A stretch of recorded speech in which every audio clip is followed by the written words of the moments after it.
So, let us begin.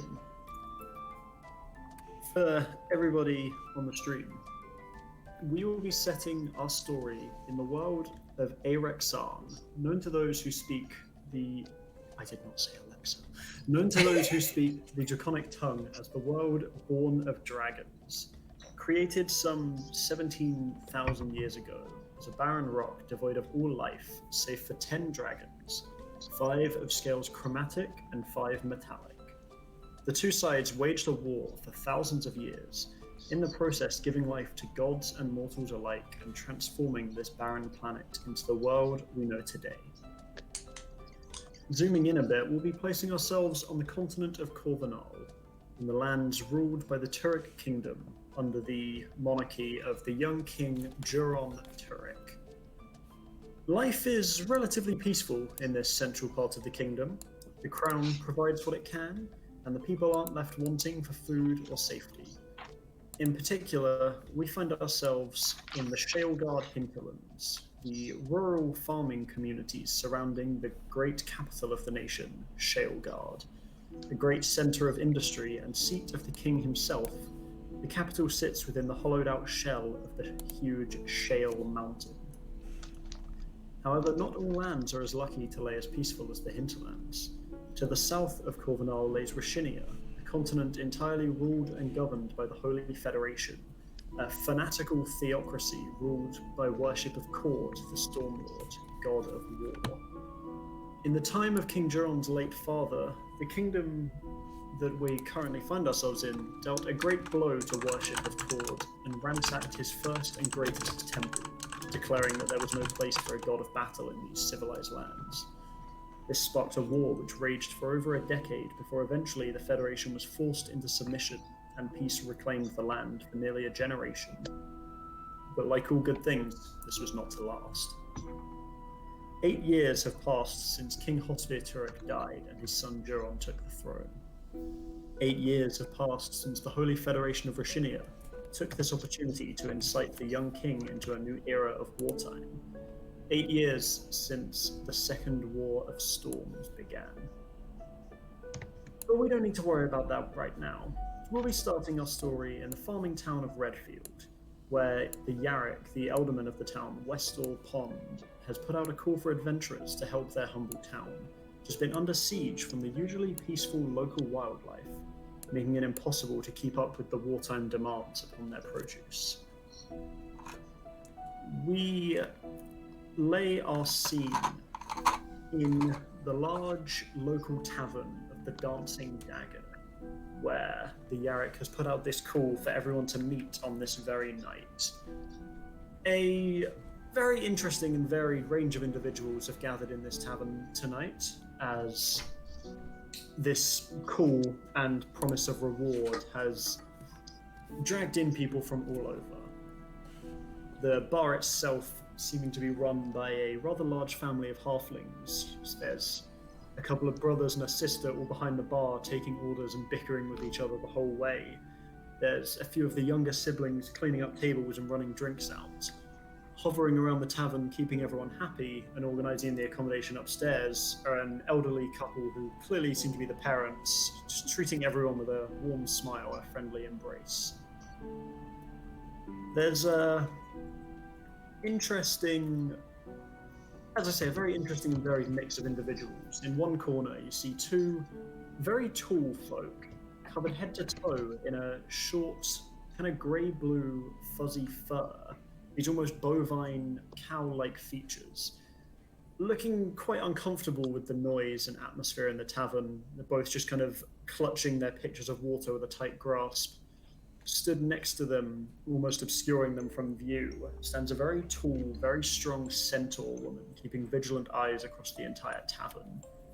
This is juxtaposed by the very center of the room, a very loud group of dwarves, 5 in number, each taking turns leading each other and trying to get the whole tavern in on their drinking songs, chants, and other various merriment. They have a clear leader, an older dwarf with a beard of bright orange, who, while he does look grizzled and battle-scarred, he doesn't seem to care much about anything past where his next drink is coming from. There's a very large chunk of the tavern is taken up by a rough-looking band of characters of all different races. There doesn't seem to be much uniting this group, except a very obvious fear and respect for their leader, this mighty Goliath standing just over 8 feet tall, arms completely covered in these beautifully inked tattoos of thunderbolts, of thunderclouds and lightning bolts. And then, just kind of keeping to themselves, we have the smallest group, the most recent arrivals to the town, Fiara and Sazerac, if you wouldn't mind describing what the rest of the tavern sees. You can go first, Sazerac. I was hoping you weren't going to say that. What I see in the tavern is a 2-tier bar, if that makes sense. So you've got a bar with like some wooden floors, wooden tables big enough for 3 or 4 people, maybe a couple bigger tables than that. The bar is semi-busy but not overly crowded. There's people drinking ale, people doing drinking games, card games. And what do people see as they look over at the two of you? What who's your figure sat at this table?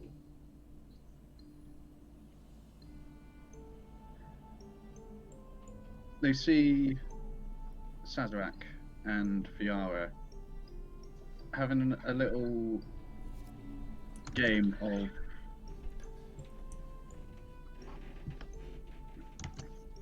just sort of like, you know, the game of like paper football where you've got your fingers like that and then that's...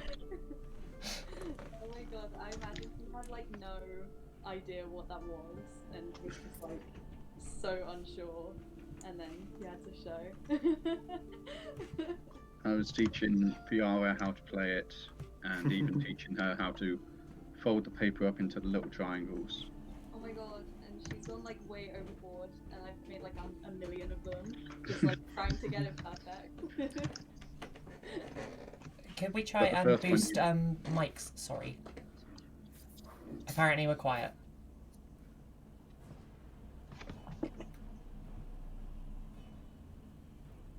How are you now, Mike? It's mostly Fiara. It's because I'm on my iPad. Okay. Just shout out. It's fine. Yeah, just speak louder, I guess. Carry on, sorry. No, it's fine.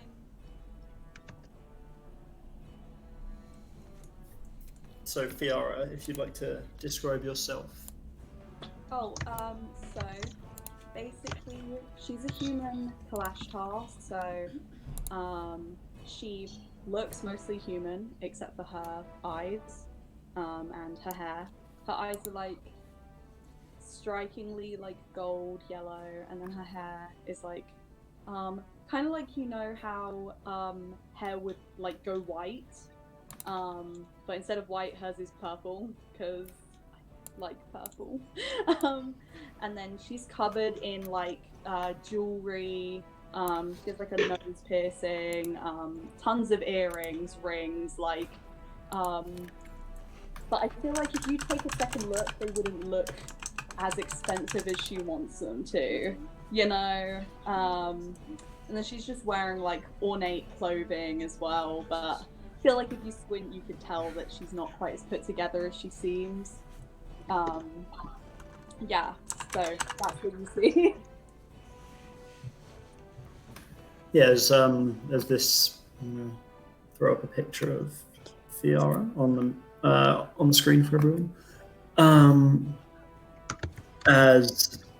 You see this young human woman sat across the table playing this jovial game with a slightly older tiefling woman, hair kind of all combed over onto one side.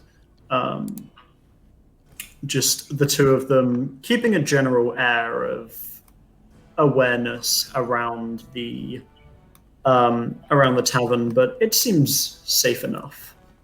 As the night goes on, drinks seem to be flowing on the house. Well, not on the house, but you are informed that drinks for tonight have been prepaid by the Yarrick on behalf of the town.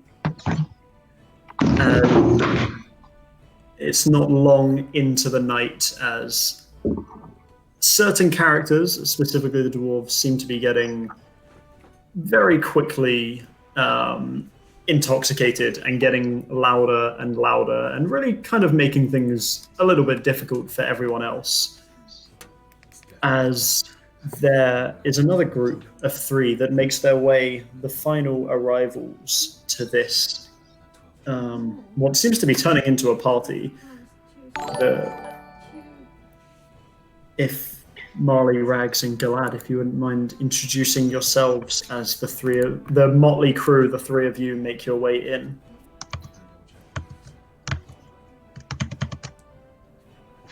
I can go first. Go for it.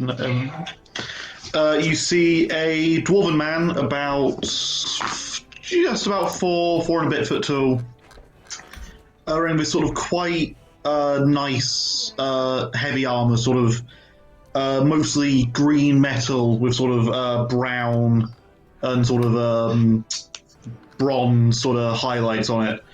Several sort of leather straps. He's got the pauldrons on his shoulders sort of stick up a bit, and sort of fur lined to go with sort of the long sort of fur cloak he's wearing. Sort of very big boots, plated again.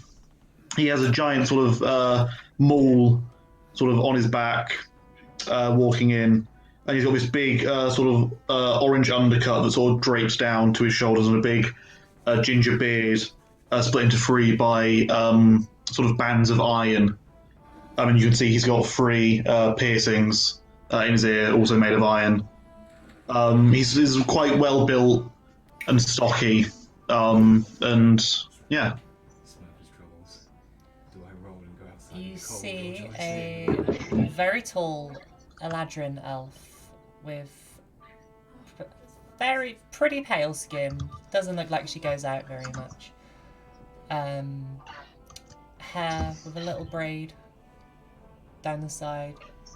Some long velvet-looking robes, and I'm carrying a oh my god, I've forgotten the word. What the hell are they called? A lute. I'm carrying a lute with me as I look around this mysterious tavern at all of the wonderful people. I dart up to the bar and plant myself firmly on a seat and get very comfy. I mean, you see this when I walk in. I'm pretty short for an elf at 6'5". And I have this rabbit that I don't let go anywhere. I look pretty dumb like a bimbo. I don't smile. And I'm very wary about approaching anyone, even though I came in with this team of bandits. I look very suspicious and out of place. But nonetheless, waltz up to the bar and order 3 shots of vodka for myself. One for my buddy. As you'll step in, you get some looks, but considering present company, no one's exactly wondering why you're here or what this group of elves and a dwarf is doing in this part of town. Marley, there is and probably another one of these halfling siblings, this young girl who is playing a merry tune on a lute in the corner that acknowledges you as you comes in and just kind of gives you a small wave. I wave very enthusiastically back at her. She gives this kind of like big smile and just gestures to you as if to just be like, hey, come join me in a bit. I definitely will. Rags, as you step in, you see this large group of dwarves kind of like, even though they're only 5 strong, they're making noise for 20 in the center of the room. They kind of take note of you as you walk in, and the one that appears to be the leader just kind of sloshes a drink up into the air. You see half of it just fly out and just kind of gives you this, ale. Nice to see you, gentlemen. Pleasure. Just goes straight back into his mug, finishes it, and just drops it on the floor and just holds out a hand for another. And you see one of his like compatriots just puts another in his hand straight away. as you make your way up to the bar and kind of settle into your surroundings, keep an eye on everyone that's around, and just kind of get in on what seems to be some nice festivities after some tough times on the road. You probably about 20-30 minutes pass after your arrival when a kind of hushed silence falls across the tavern as you see the door flies open. The first thing that catches your attention in the door of this tavern is there is, leading a procession of 4 other people, there is a halfling in what looks to be a very well-built and expensive-looking wheelchair, as this halfling, with his very muscular arms, kind of wheels himself in. And it's this chair that catches your attention, and there's this kind of telltale light blue glow from the back side of it behind him, which gives you the sense that there's probably some sort of magic behind this engineering. And even with his small halfling frame, as he wheels himself in, he holds a very strong presence. You feel your eyes almost drawn to him, and as he approaches the bar, kind of like wheels himself around to face the tavern as a whole. You get the sense this is probably the Yarrick that called everyone here, based on the people that have been here a little bit longer than all of you kind of stop and start paying attention to him. He looks around the tavern and, well, it is certainly nice to see such a interesting band of folks listen to what I had to say. I suppose everybody here is probably most interested in what is going to be the reward for this little venture. Yeah, one of the dwarves kind of, yeah, the large Goliath just solemnly just nodding his head like that's the only thing he cares about. It's like, well, I am happy to inform you that if anyone can prove that they are able to solve our problem once and for all, there will be a reward of 500 gold for the group responsible on offer. Yeah, everyone kind of stops for a moment. Like, that is more money than most people around this town have probably ever even imagined, let alone even dreamed of. So, certainly this is a, from what we can tell, this is going to be a dangerous endeavor. So there will be some provisions provided. I have, he kind of scans the room, he's like, I have some faith that we've got a very strong group of individuals ahead of us here. I will say, I would prefer it if y'all did not try to get in each other's way for the sake of the reward money, please. If I'm not sure that you're here to actually help out the town, then I'm not exactly going to be paying you out of our coffers. I hope you understand that. But in any case, as long as everyone is to prove their trust, then trust will be given in kind. He kind of like clicks his fingers, and you see the 4 people that came in following him. You now see that they're all holding like relatively big like wooden crates, and you see they take the lids off the crates, and each of them starts wandering around and hands every single person in the tavern a small vial about yay big with a kind of reddy brown, like almost muddy liquid in it. It's like, for everybody that has volunteered their services to help, hopefully this keeps you alive till the end of it. This is a healing potion for each of y'all, as each of you are handed one and can mark that down in your inventory, a potion of healing. Yes. I'm gonna say thank you, but then I'm gonna look at Sazerac and just kind of be like, and I'm gonna like sniff it to check that it's legit. You open it and you smell it. It's got a very like earthy smell to it. Like there's bits of soil in here. Not unusual for a healing potion. They're not known to be the best tasting of things. I'm very cautious of.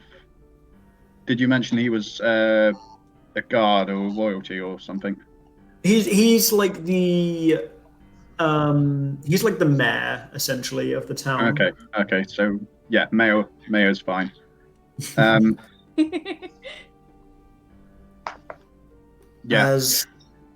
They make their way around, and they provide everybody with a potion each.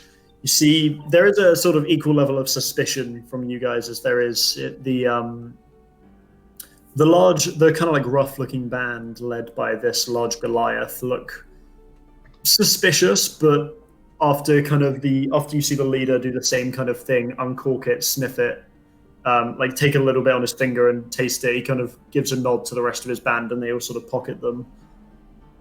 So, well, unfortunately, we do not exactly have any sort of good leads on where this problem might be coming from, but while we will be happy to answer any questions that y'all might have, but honestly, we pretty much said all that we can say. I mean, we've been having these problems about 6 weeks or so now. All I can say is that nature's certainly all wrong around here. What exactly is going on with the nature? How can nature be Well, wrong? Normally, I'm glad you asked. Normally, we have a pretty peaceful relationship with the world around here. We try not to infringe on the beasts of the forest, and they tend to stay out of our farmlands. But recently, everything's just gone all wrong. The beasts have got aggressive. The creatures have been making their way out of their domains and even attacking people just seemingly for the sake of it. We've had hunters coming out, not even bringing, like taking down our cattle, but not even bringing them back for food, just seemingly hunting for sport. Honestly, I can't think what could be causing all of this, which is why I've gone to the professionals, hopefully. They're angry with you. It sounds like someone. It certainly seems that way, man. Any idea what you did to piss them off? As far as I know, I can't think that we did anything, man. We've just been going about our normal way of life. I mean, we've had people in and out of the town, but I mean...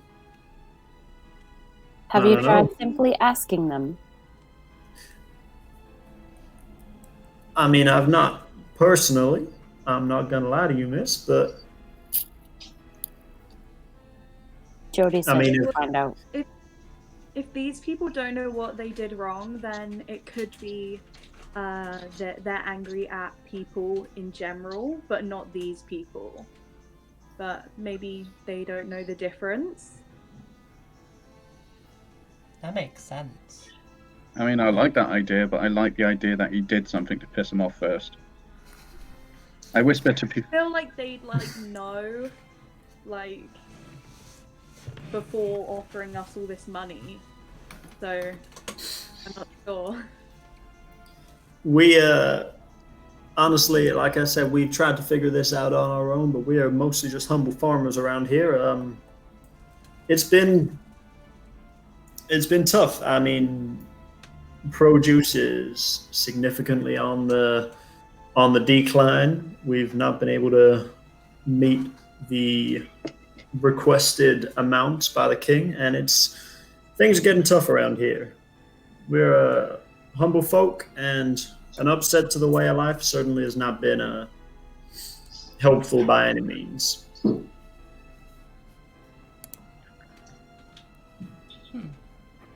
of looks around to see if anyone else has anything he's like. Well, I whisper to Fiala, don't trust him, but the Healy potion's legit. Worst comes to the worst, we just mug him. I'm just gonna kind of look around the room at what I've got myself into, and I'm gonna be like, okay. Can I add... what's our next move? We should go try to communicate with the animals. Yeah, I think first things first is try and see their side of the problem, basically. It seems like some people among us are good at that, so... I have You a see very the, good relationship with animals, so I can try speaking to them. I'm pretty good at talking to people, but animals is not in my ballpark, so I'll leave that to you. As you're kind of positing this like out loud, the pair of furbolgs in the corner, the very tall figures behind their centaur compatriot, kind of seem to hear you saying like maybe we should talk to them, and you see, while they still look horribly awkward and like not really like they want to talk to anyone in here, you see them kind of like nodding, like thinking that's a good idea. And then you see this this kind of ragtag band with the Goliath at the head just kind of turning their noses up at the idea of talking. And you hear one of them kind of say to the other, like, sounds like a waste of time to me. No, Jody, down. I guess we're gonna kill them. I think at this point I would just like to order myself a drink and go and find my musical friend. Like, and play some tunes with her. The way you're talking about it, we're not setting off straight away. We're leaving it till like tomorrow or something, or later in the evening. Yeah, I think it's a good idea to get to know everyone. I think just so we know what people's strengths are in case this is a big problem, you know? Okay. Just means we can size everyone up. A question for the DM. Hit me with it. The paper triangles that me and Fiara made, Uh-huh. can I add them to my inventory? Go for it. How many? Yes! Seems important. Keep in I'll say mind they like- are only small. Paper's not the most common resource because of the... So I'd say like 10 small paper triangles. Cool. Easy enough. As the Yarrick kind of like looks around to see if anyone's got anything else to say, and he's like, well, I'd like to reiterate that the town of Redfield does muchly appreciate everything that y'all are hoping to do for us. I wish you all a good evening. Drinks and accommodation for tonight are on me. Thank you, sir. I'm gonna look around the room and be like, all drinks? Every drink? You see the dwarves with just a table covered in these like empty flagons. Just the leader kind of looks up and goes, "Oh, well, I bloody hope so." The Yarrick kind of looks down for a moment and he's like, yeah, all drinks on us.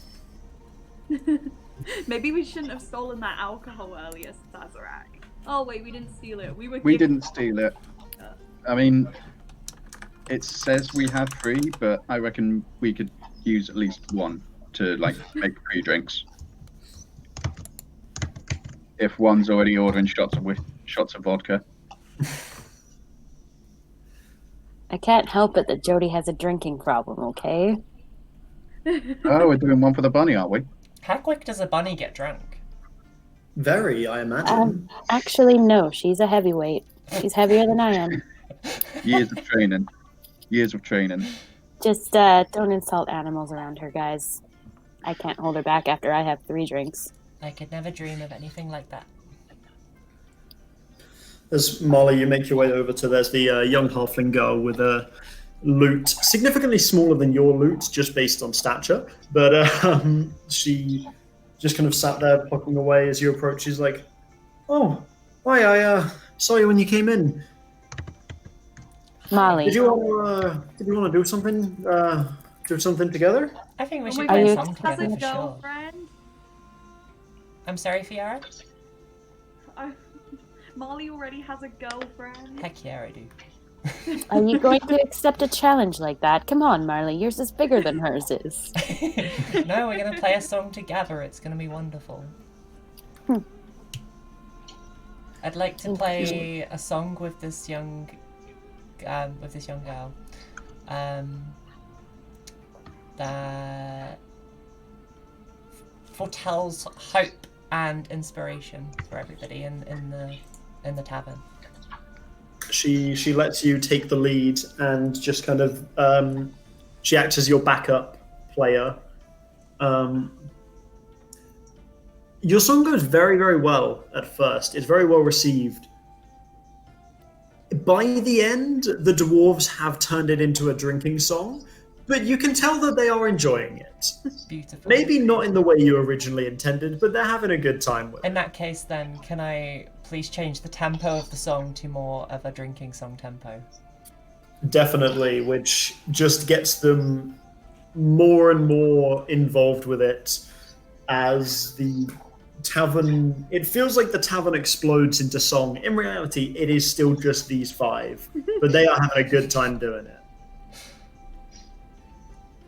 If my mom were here, she would be insulted that they turned elf music into something like that. Oh, you'd be impressed how much elves and dwarves can get on in the right places. The merging is it's pretty good. I'll enjoy it. Well, there's a reason my mother's not with me. I did notice that, unless she's hiding somewhere. No, she's still back in the forest. I'm gonna look around the room, and seeing that our options are this group or the dwarves, Fiara's just gonna be like, okay, Sazerac, I think we should socialize, try and get in with the popular people. Yeah.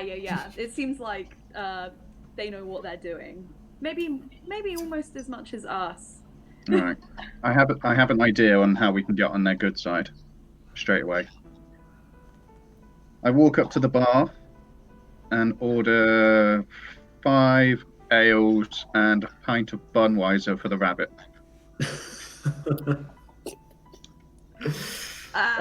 Brought to you no problem as the three siblings behind the bar all kind of like, even though they're still just like shouting at each other that the others are doing it wrong, very quickly just each work together to pour all of your drinks and just kind of bring them to you and just on the house. Jody practically bathes in her beer.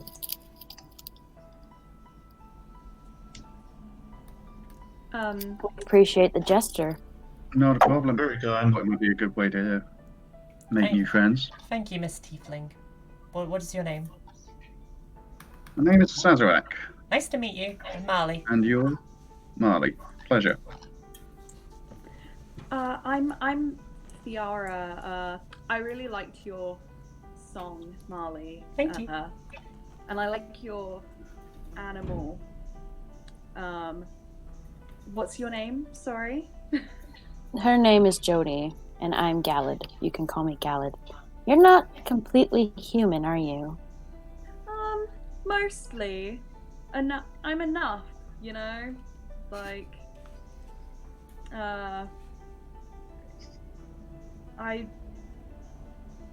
you can tell when you ask that question that, like, she doesn't really know. Like, it's not something she is aware of. Like, although obviously out of character like we are. But, like, to her, she's just similar enough to a human that that's what she says she is. Like, she just thinks she's a funky looking one, you know? So I pat her on the shoulder and give her a wink and just be like, your secret's safe with me. But you just told everybody in the tavern the secret. I'm gonna That's just the blush. point. I'm stupid, remember? And I hand a drink over to Rags. And you are? A pleasure to meet you. I'm Sir Ragtrim of Clan Woodsmith, son of Dino, Unella, and Atari, Green Knight of Wild Forge, Sworn Paladin of the Wild Mother, and Pilgrim from Melora. Most people just call me Rags. It's quicker that way. Pleasure to meet both of you. Thank you for the drinks.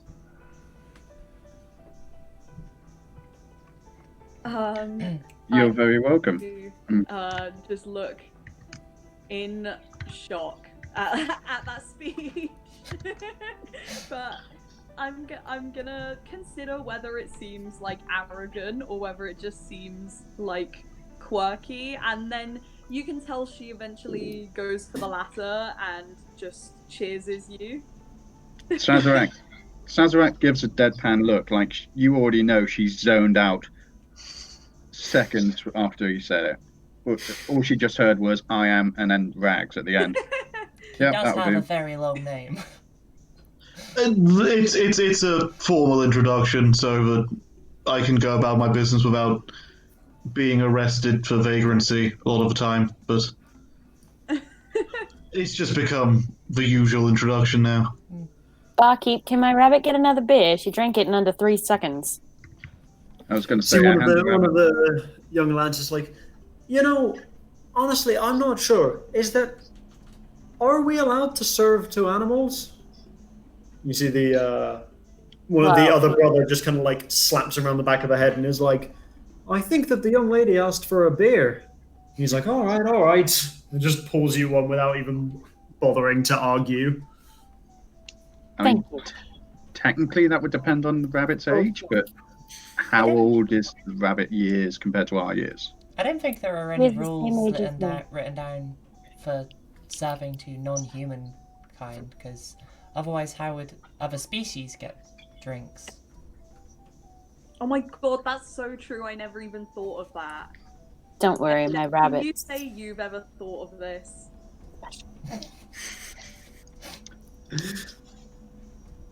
I point Yeah. at the bunny. I point at the bunny, and I'm like, okay, I've got to ask, how did it start? I must admit, I've never been asked that before.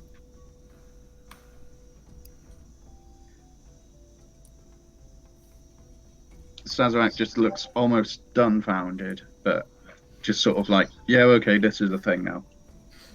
I believe that in the beginning there was 10 dragons, and then through a lot of events, it ended up with an alcoholic bunny.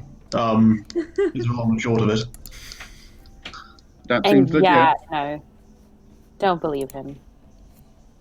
I'm going to you sense that Fiara is like Uncomfortable. not wanting to seem that she not wanting to seem like she's scared of a rabbit, but she do just kind of be scared of a rabbit though. Like you can Like- tell she's not very used to animals, and so like, she's torn between oh my god this is so cute, wanting to pat it, and being like oh my god what the actual fuck is that thing? Oh my god.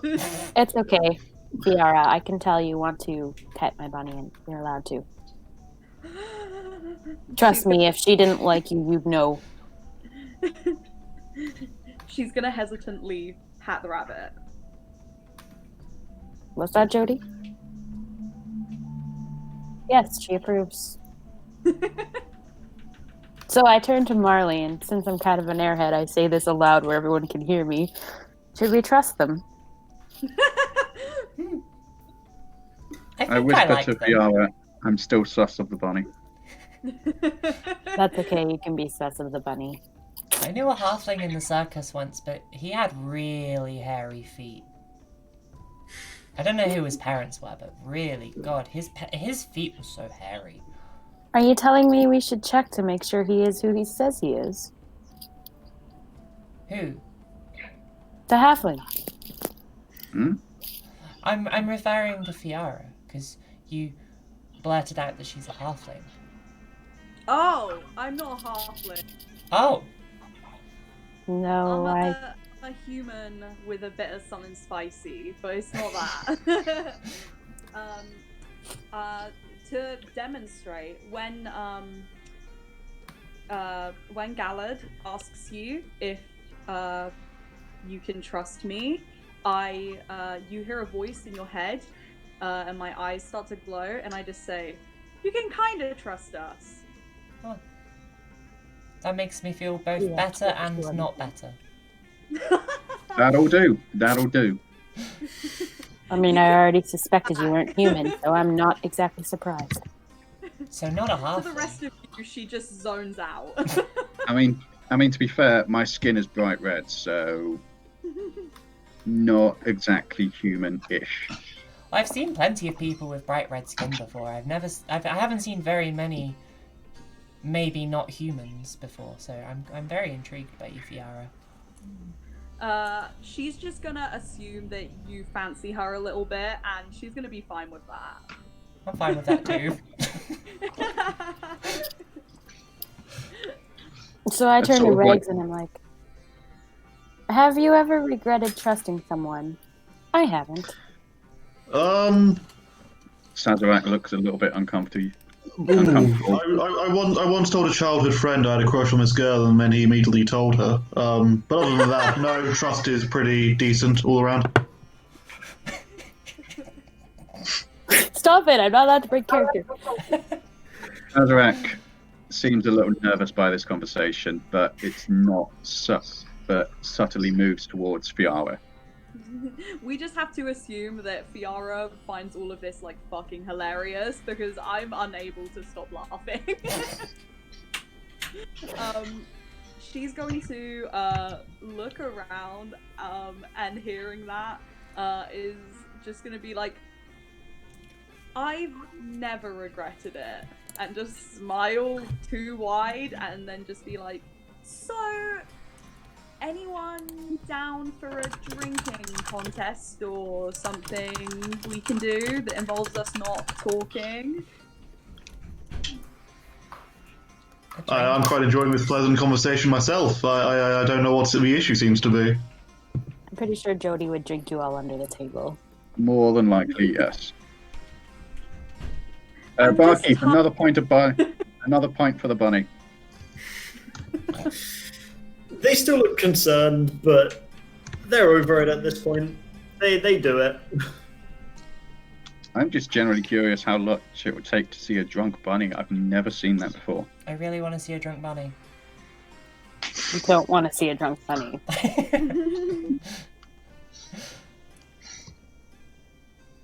Warpath. Like, the second the rabbit is drunk, it just, like, immediately turns into kill mode. Everyone dies. Red eyes start glowing. It pulls a sword from nowhere. I'm not saying that happens, so I'm not saying it doesn't happen. Me and Fiora take like a mini bet on whether the bunny's going to be like a cuddly drunk or an aggressive drunk or just a plain dancing drunk. And then, Fiara, a few drinks in now, is just gonna, like, lean on you and just, like, put my arm around you, and then I'm just gonna be like, I don't know what type of drunk I am, but, I think the bunny is cute. Just be happy she likes you. Very, very drunk. That's the type you are. Sazerac looks over to Fiara's pint and it's like a quarter of the way down. Yeah, she's real bad. Like, you can tell, like, she has an aura of, like, she is very good at speaking to people, but she's still very naive about the way of the world. Like, she thinks she knows everything, and she thinks that she can talk her way out of anything, but she doesn't know shit. Like, way to talk your character up there.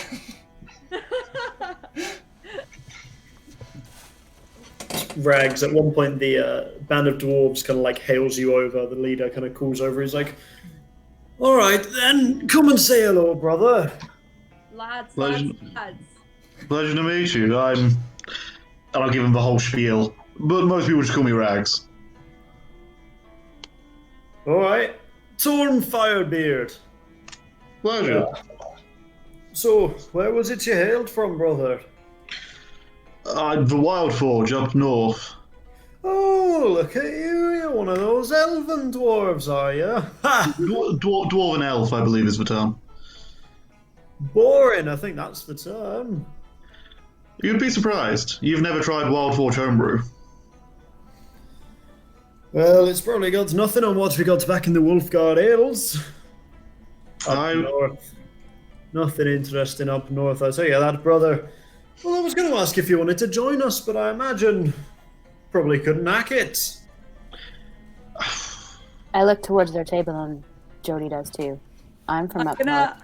I'm gonna nudge Galad and be like, oh my god, they're going for it. They're going for it. They're gonna fight. I might join them, Fiara. There's no need to be rude. I'm sure that I could drink any of you southern hill-loving weirdos under the table. Several tables, in fact. Oh, it's just a bit of fun, brother. Here, another drink. I know. And he kind of reaches a hand out, and just one of his mates just puts a drink in his hand, and he just throws it like at you, like just into your chest, basically. To common ground. I'll drink it. To ale. Downs the thing in one. That does help. I'm sorry, did Rex just take off his shirt and drink the ale that was thrown on him? Did I just see that correctly? Have you never had shirt ale before? Can't say as I have. I mean, neither have I, but don't knock it. It's not proper for an elf to take off her clothes. The dwarf bit through the ale or whatever. I'm gonna speak in his head, and I'm gonna be like, in a low voice, if I can change my voice in his head. It's like a low but drunk, heavily drunk voice. Yeah, and I'm just gonna be like, you'll regret that. He just kind of looks around. He's like, well, I've either been. He's like, I've either been drinking too much or not enough. I'm gonna go with not enough. And just picks up another one after that and doesn't seem to really question it. And I just stare at Fiara and go, was that you? Perhaps it was. Sazerac's still there, just spinning a paper triangle. Jody heard you. Staring at the dwarf. He doesn't seem to be aggressive. He seems to be a very much. He's going to give out the jokes, but he could probably take them his way as well. And he's probably just very, very drunk, but used to being very, very drunk. You know, there's alcoholic rabbits on the table over there. I'll sort of point towards the group. Just gonna wave. I'd say most elves don't like it when you refer to them as a rabbit, brother. I know they like to eat the greens and all that, but... No, I'm talking an actual rabbit. Or assumedly. I'm a bit And he wary looks a of bit it. closer and he goes, oh, so you fucking are. I've Down, never Jody. seen alcoholic rabbits before. I'm definitely either drinking too much or not enough. I'm gonna Always shout not enough. over, and I'm gonna be like, Rags, are you bringing them to our table, or are they staying over there? What would you prefer? New friends. I don't know, Jody doesn't like them very much. Marley says that you guys can come over, but you have to stay away from the rabbit at all costs. Definitely stay away from the rabbit. Definitely stay away from the rabbit. I slide a couple of shots of whiskey towards the bunny. Oh, she likes you, Regs. She's just not sure about your comrades. Well, if you want to join us, feel free, although I think the consensus is to avoid the rabbit. Pleasure talking to you all. Looks a little bit confused about this whole exchange, and he decides to stay where he is at all the rabbit talk. Oh, actually, gentlemen, while I've got you, you wouldn't have heard of any criminal dwarves around here. I happened to come across a band a few weeks ago that thought I was a notorious criminal. I was hunting for a group of dwarves. Can't say I have. I mean, there's a fair few people that don't like us, but I mean, as far as I know, we're not criminals anywhere. Well, I'd watch yourself just in case. You don't want to surprise them at night. Maybe they should watch themselves. They probably do. Interesting. He's no idea what he's saying at this point. I quietly whisper to Fiara, can you hear their thoughts? Not unless I cast a spell. I think I can get a spell that does that. But There's got to be a reason that Jody's acting like this. Maybe you're projecting how uncomfortable you feel onto Jody. That doesn't happen with her. Oh? The bunny knows all. You could say she's as smart as a elf. Or at least half of one. I Half whisper rabbit, half elf. to Galad, take this in case of emergency, and just hand her a jug of ale. Emergency ale, I like it. She doesn't touch it. She's too scared. Or angry. It's hard to tell. Oh, I never said it was for you.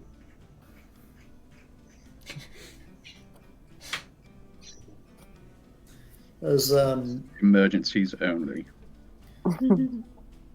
the night goes on, the Furbolgs are the first to turn in. Pretty much as soon as the Yarrick has said his piece, and everyone just starts getting more and more drunk, they turn in very quickly.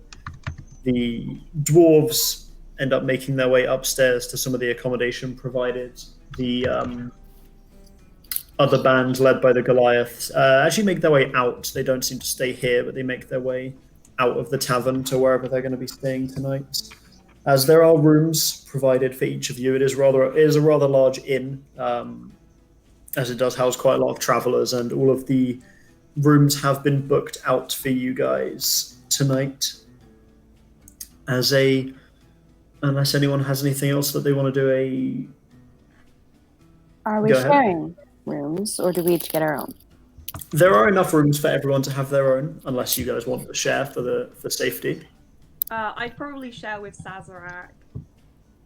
That sounds fine. Does my We're both room have a pretty fire? The rooms do not have a fire, but there is a large, roaring fireplace down within the tavern proper. I'd prefer to sit by there while I enter my dream state. All right, very well. They kind of leave you to it. You're not disturbed.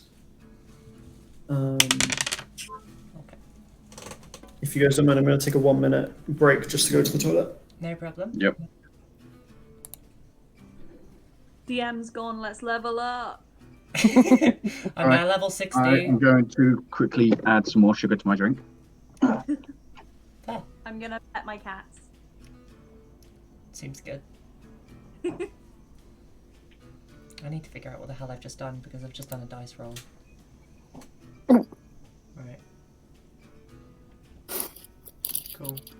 Oh god.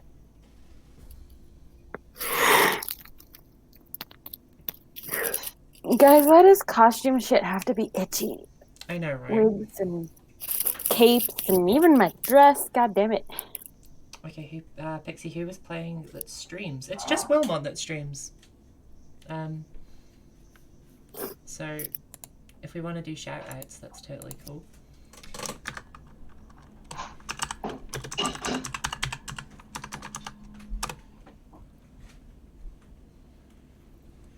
Hello. I don't really Hello. look very recognizable in this, I realize. It kind of makes me want to have a costume for Marley, but I have 4 different appearances. That would just be too much. I don't have a costume, but I do have this. That's adorable. Oh. I don't have a costume, but I do have this. Rosie wins. Good boy. Best boy. What's the cat's name? He's called Klaus. He's actually not mine. He's my flatmate's. My cat's asleep right now. Why does this happen? Named after the character from Series of Umbrella Unfortunate Events? Umbrella Academy? Academy. And then Kane's named after my favorite Final Fantasy Oh. character. Very nice. Love. Rosie, you'll appreciate this. That's such good side note. Old Rosie and young Rosie. I was going to use it for a mulled cider, but I figured, no, fuck it, I'll drink it now. Oh, Oh yeah, what we were saying earlier, I don't stream, but like other than on Discord, I stream like for my friends on that all the time. That's all good. Right, I return. I think I And missed momentarily. I don't think I missed anything though. you didn't. Your camera disappeared, and that's when I decided to take a bathroom break. Triple fail.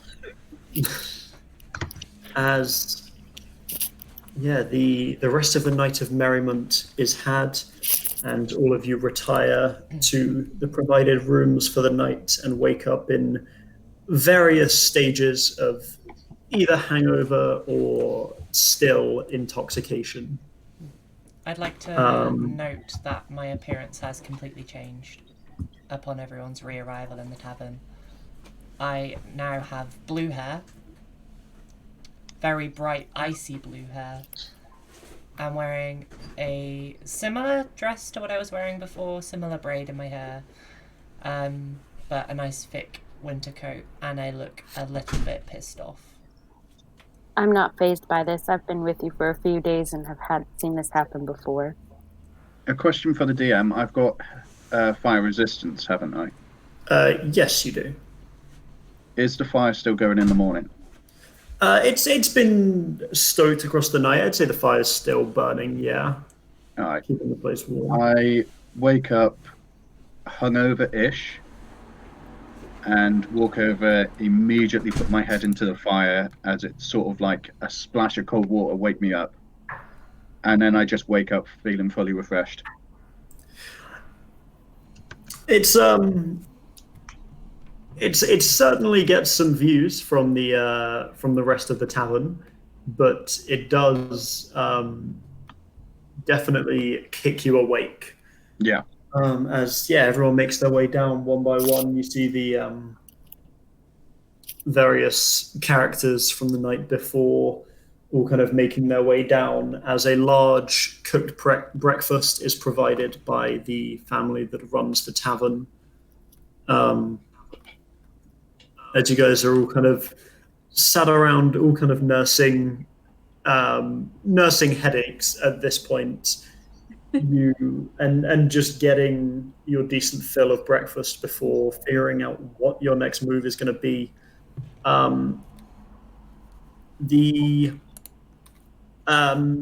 As you kind of like sat around having breakfast, at one point the two furlongs, the tall grey blue furred,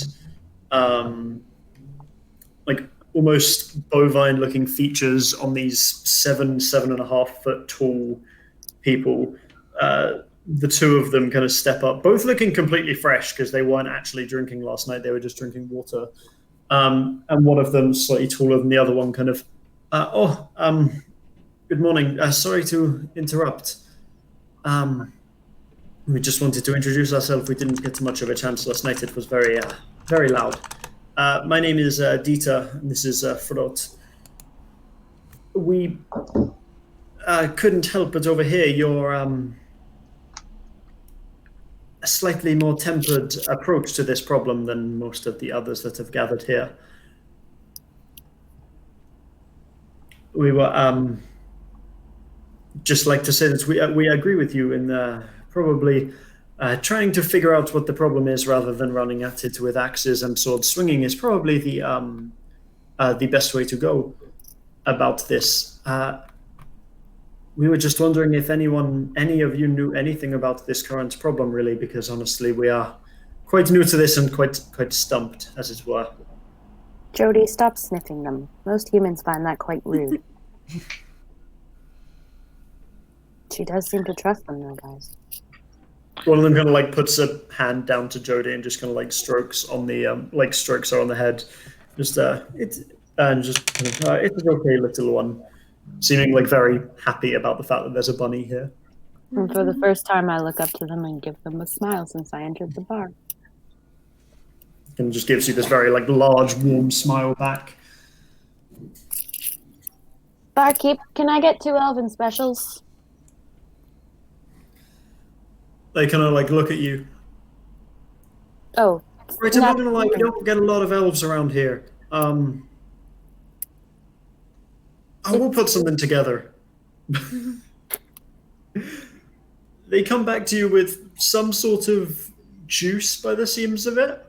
You're not really sure what it is, but it's very sweet. Probably some kind of like berry. Tastes very nice. I give one to Marley and take one myself, and it cures our hangovers. And give half to Jody for hers. Thank you, Gilad. Fiara, how Fresh are you drink. doing? Still hungover or? I'm doing fine. And she's just like, she looks absolutely rabid, like from the night before, like completely, like clothes are on backwards, like she's so hanging. Fiara, hold my bunny. Okay. She'll help you. Stroke her. It does help. I feel miles better now that I'm patting this rabbit. Well, it was better than my idea. My idea was just put her head in the fire, but I don't think she'll be the same as me.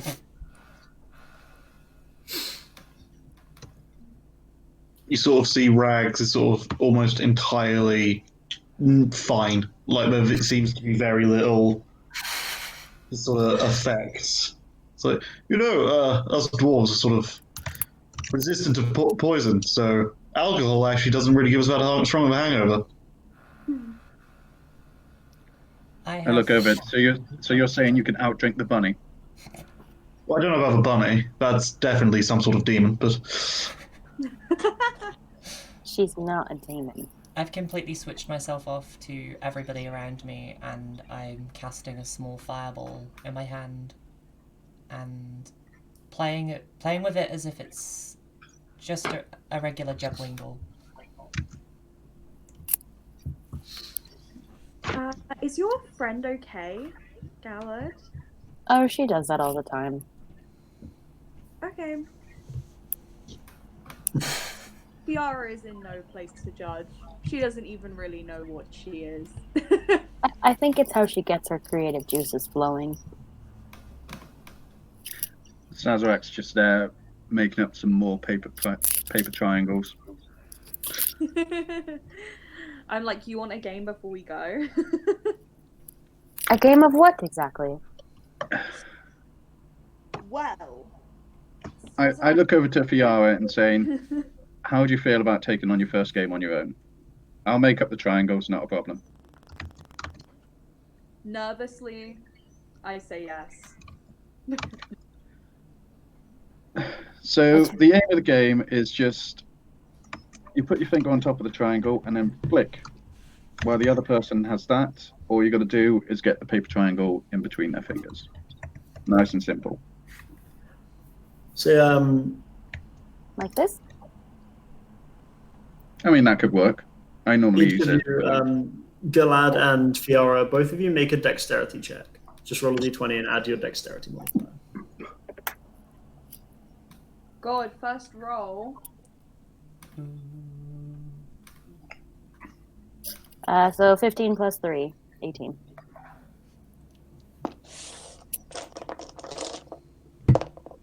Aw, 7.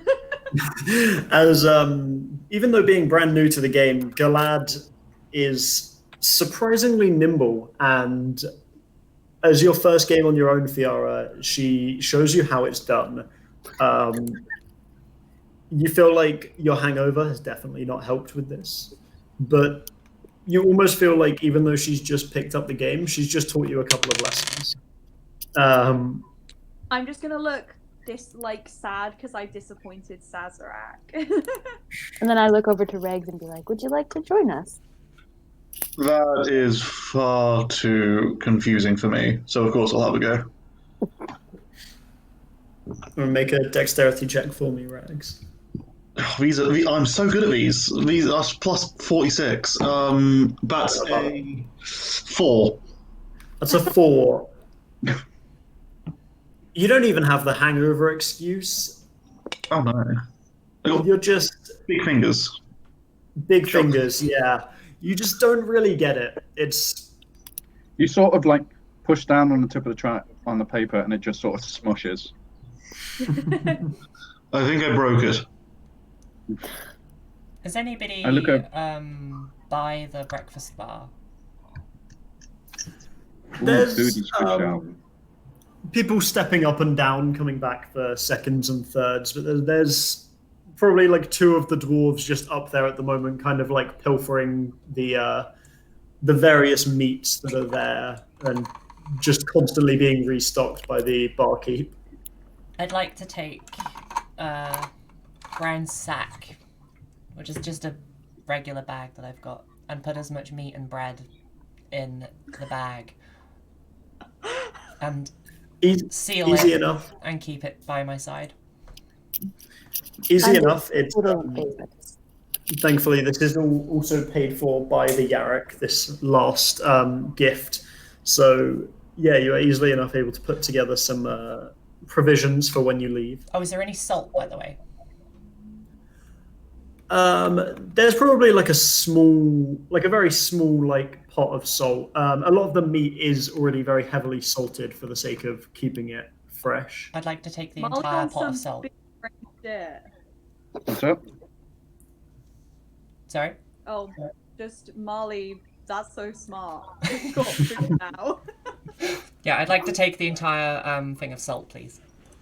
No worries. Yeah, easily done. As you've now, got some provisions for the road in your bag. And preferably there- at least a few apples. Is there Yep, there is anyone, fresh fruit here as well. Go ahead, Galad. is there anyone around here who looks as hungover as VR does? Probably not. No, because the heaviest drinkers that are around now are the other band of dwarves, and the furbolgs weren't drinking at all. So Fiara's probably in the worst state of anyone in the bar. Woo! As the Furbolg Dieter is like steps back up and he's so did anyone have any sort of idea of where you are going to be going next? Honestly, we have been here for a few days investigating, but it has not been fruitful. We're not exactly the most experienced adventurers, but you know. Well, we've only just got here, but an idea I had, perhaps go find a place for an attack, track the animals back to wherever the den they're in, and then, if they're out, investigate their den, see if there's any plants or fungus they've been eating that have been sending them into this mood, or if they're there, I believe someone said they could talk to them, so that could work. Other than that... Yeah, that sounds like a very good place to start. Well, I suppose we will stay out of your way, but I suppose we'll try to follow a similar train of thought. We're not trying to, fear not, I try not to take the reward from you, simply here to get some experience and find out what is going on here, really. It's okay. We're all in this together. Does it seem like they're being genuine? Like they weren't trying to get anything out of us or like sizing us up, you know? Make an insight check. Natural 20! Natural 20. Yeah, they don't really seem to be like hiding anything. They seem pretty out of their depth, and like they're genuinely just kind of here and now figuring out what it's time to do. Like they've come here, they don't have a lot of experience, and they're like, right, what the heck do we do now? Okay, then Yeah, as far as you can tell, they seem to be being pretty upfront with you. Yeah, I'm just gonna nod then and just be like, if you need anything or if we find anything out, we'll let you know. You know. Yeah. Thank you. And if we can assist in any way, please let us know. Really. I'd like a resealable flagon. Are you saying this to them or to the barkeep? To them and the barkeep. Oh,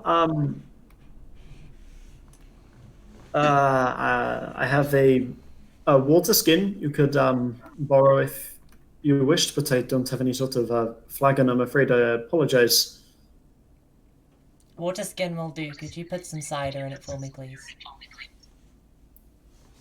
Yes, sure thing. Anything we can do to help, I suppose. Take the water skin up to the bar and fill it with cider and lend it to you. Thank you. Of course.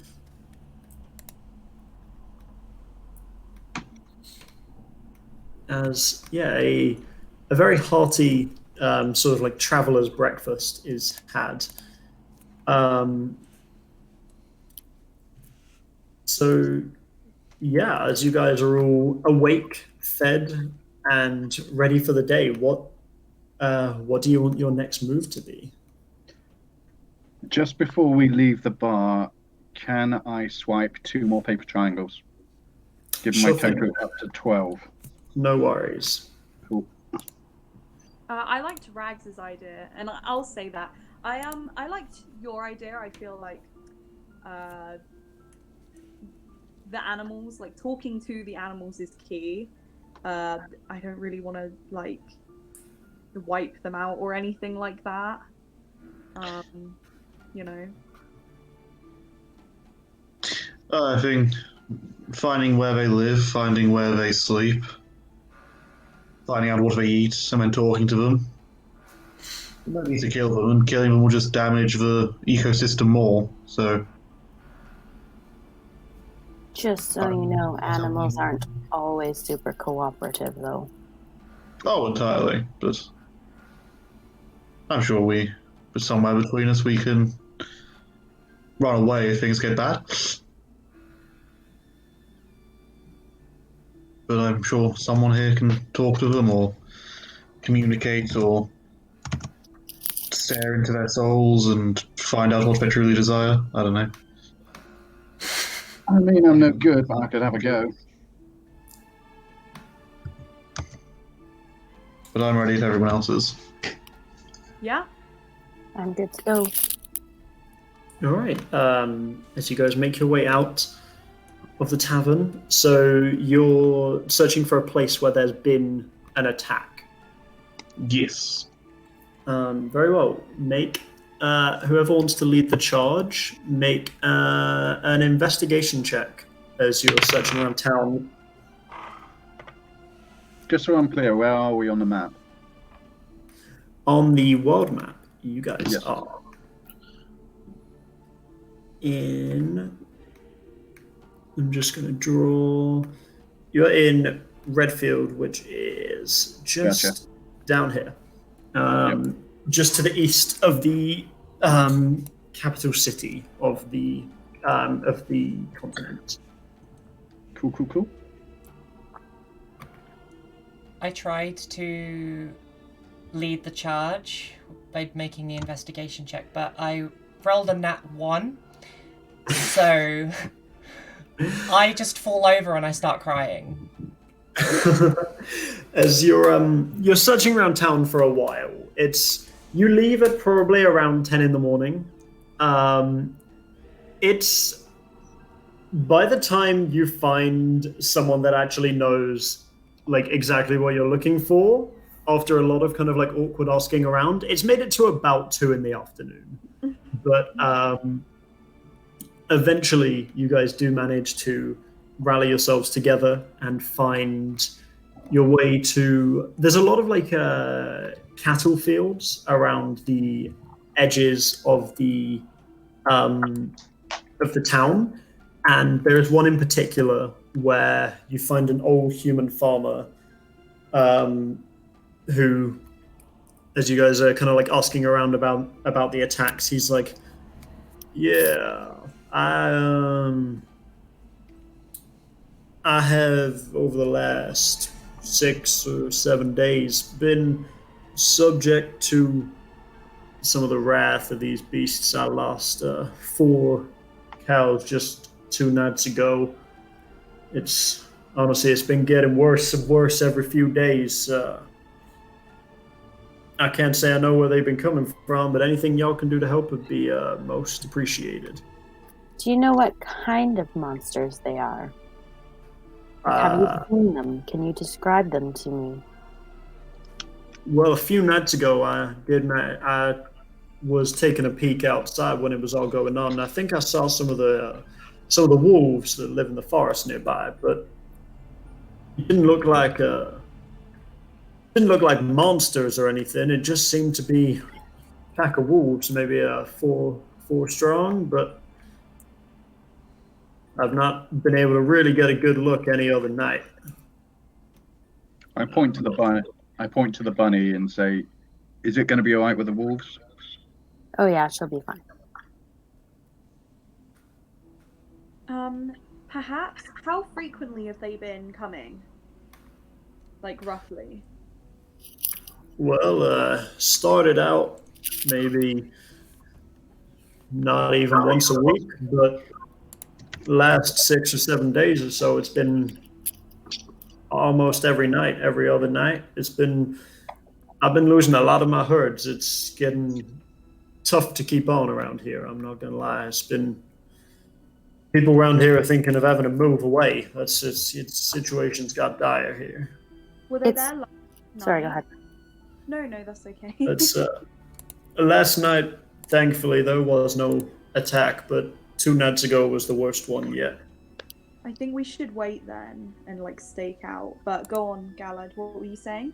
I was just gonna say it's not like wolves to hunt outside of their needs. 1 raid a month should have been enough to feed even up to 3 packs with 2 cows.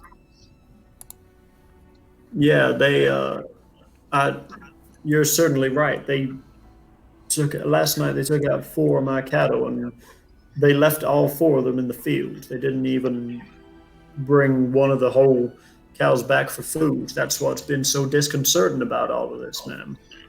Are we certain that it is wolves, not anything else? That's all I've seen, but I can't make any sort of promises. Who was here before you? Who lived in these lands before you? I can't say that I rightly know. My family's been here for generations. As long as I remember, it's always been a little old farming town, but I'm not the person to ask, unfortunately. So, I'll have to speak to my colleagues, but I'm wondering if our best course of action would be to go to the location in question where the last attack happened. Those of us who are good at that kind of thing should see if we can track animals back to their location. But I'm also wondering if the best course of action would be to stake out here, like to surprise them, rather than going to like their home turf. You know, I don't think they're going to be expecting it if we hide. Get them to come to us. Yeah. We're going to need some kind of bait, if you're thinking like that. I have pretty high investigation skill, thanks to her.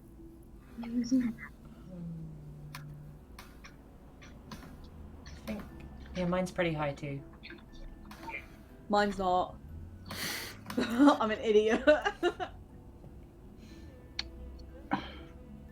I reckon I could have a go. So we'll why don't we go and play it by ear? Have a look at the attack site and then work out from there. The farmer kind of I've not had the resources to clear out the remnants of the attack. All I was able to do was divert my cattle away from that area, so the bodies are still there for now, if that's helpful to you all at all. Actually, if the cattle are there, that's even better. I mean, nearby. Well, do you mean the still kicking ones? Well, yeah, Jody can't exactly communicate with dead ones. Looking at the dead ones might be a good idea, though. See bite marks, anything strange out there. He points you out towards two different sections of his field. He said, "Well, that just over there. That's where the attack took place. Honestly, not too far away from the farmhouse." And then kind of points to like a little bit over in another direction. He's like, "And I've corralled off the rest of the herd over there. If you need to, I suppose, speak to the remaining ones." Thank you very much. You've been great help. Hopefully, we can stop this. So regardless of who comes with me, I go to talk to the live ones. I think we should split into two groups then. Animals aren't really my thing, so... Yeah, probably better say we're looking at the dead ones. Question for the DM. Can I use comprehend languages on this? Technically, animals as such don't actually speak languages, so it's more in the range of a speak with animals spell rather than a comprehend languages, unfortunately. I think I know speak with animals, but not today. I can do it tomorrow. I can speak with animals. I didn't realise I had that. I'll go talk to the live ones. I have a +2. I have a +2 and powers. Yeah, sorry. All right, so you guys making your way over to the herd of still living cattle then? Yes. All right. Well, yeah, you make your way over. They are cows. It is still quite a strong herd, but based on the size of the field, significantly smaller than there is space for here. They don't acknowledge your presence much. They're cows. I will cast Speak with Animals. Very well. You take a moment to tune yourself in to the very essence of the nature around you as you cast the spell. Sort of grab an amulet with a symbol on it. Sort of hold it up to my chest. Sort of mutter a prayer under my breath, and then yeah. Hello, cows. Can you understand me? Like 3 or 4 of these cows kind of turn their heads up towards you, and one of them goes, "Yes." I understand that unfortunately some of your friends was attacked last night, so I was just wondering if any of you happened to see the attack. 2 nights ago, Regs. 2 nights ago. Yes. Would you be able to describe the attack? We heard it was by wolves. Can you ask them if it was by wolves? Was it by wolves or some other creatures? Do you know what wolves are? Yes, it was. There were wolves. There was a bear. It was bloody and not at all good. Did there seem anything strange with the wolves? Glowing eyes, strange mist. I don't know. Freaky Different stuff. color. No. They seemed angry.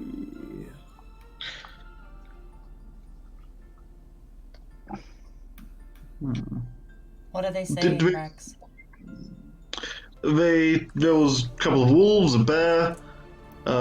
They seemed angry.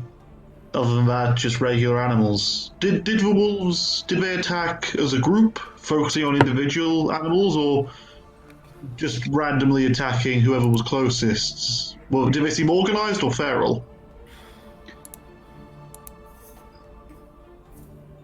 I couldn't say. It's hard to remember. That's understandable. I have a question that you can ask him. Are they close? Yes, do you know where the wolves are? Are they close? They went, and it kind of like nods its head up that way, into the direction like out of town towards where there's like a small forest that rings like a part of the town. Maybe about half a mile outside of town. Do you usually see wolves? How long ago has this sort of been happening? It's hard to remember. That is fair. Cows don't have clocks. Does anyone else have any questions? They think they know where the wolves are sort of that direction. Yes. Can we get "Clouds don't have clocks" on a T-shirt? Exclamation red bubble.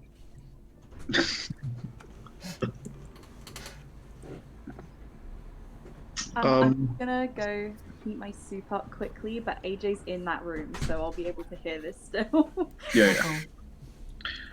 Sazerac is getting, like, she can tell that this conversation isn't going to yield much. All she wanted to know is where were they? She nudges Galed over to one of the dead cows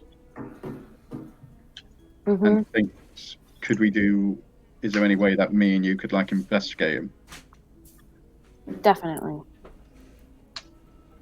I think I would like to check the field for tracks and have a little investigate to see if I can find directions. You're on tracks, Rags, you're on communications, me and Galade will investigate the bodies. Before we go, I tell Regs to ask them if any of the cows got hurt but didn't get killed and are still around. Did any of you get hurt but not killed? No. No. Okay, so Marlowe focuses on tracks.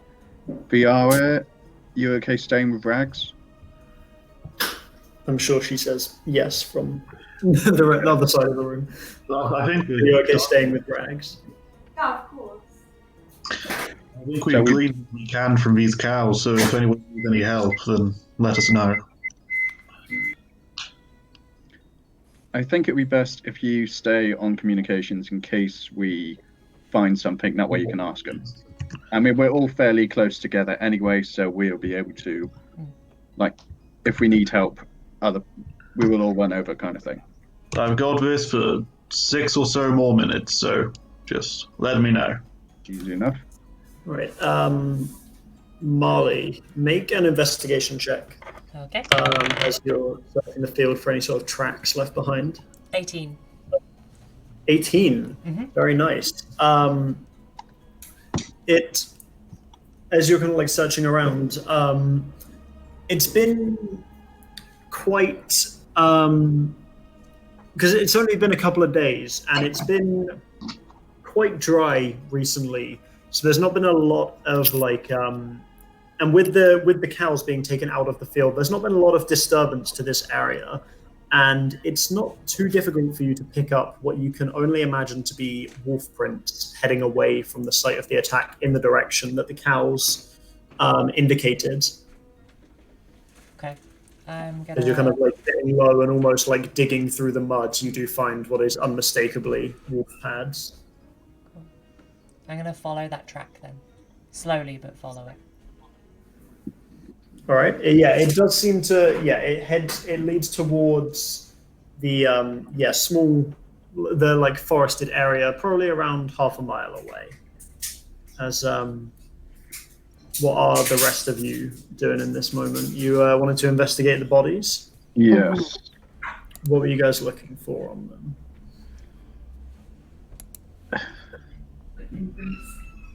Galad, what's your investigation at? +5. Okay, so if I will go for like a basic investigation, and that way you can just pick up any details that I missed or whatever. Because I'm on a +2. No, I'm not. I'm on a +3. Okay. All right. Either both of you roll investigation checks, or one person roll with advantage with the other's help. It's up to you guys. What dice is it? It's a D20. Okay, I think. Yeah. Galad, if you do that then, because I don't have any dice on me. 19 +5. Whoa. 19 +5. As you get down and start looking over the bodies of these 4 cows that are left here, it definitely does confirm what the other cows said to Ragdorum, and there are probably there do look to be wounds from multiple different kinds of animals, varying in size. You can imagine it was probably wolves and, as stated, a bear. And they don't look to be they definitely don't look to have been killed for food.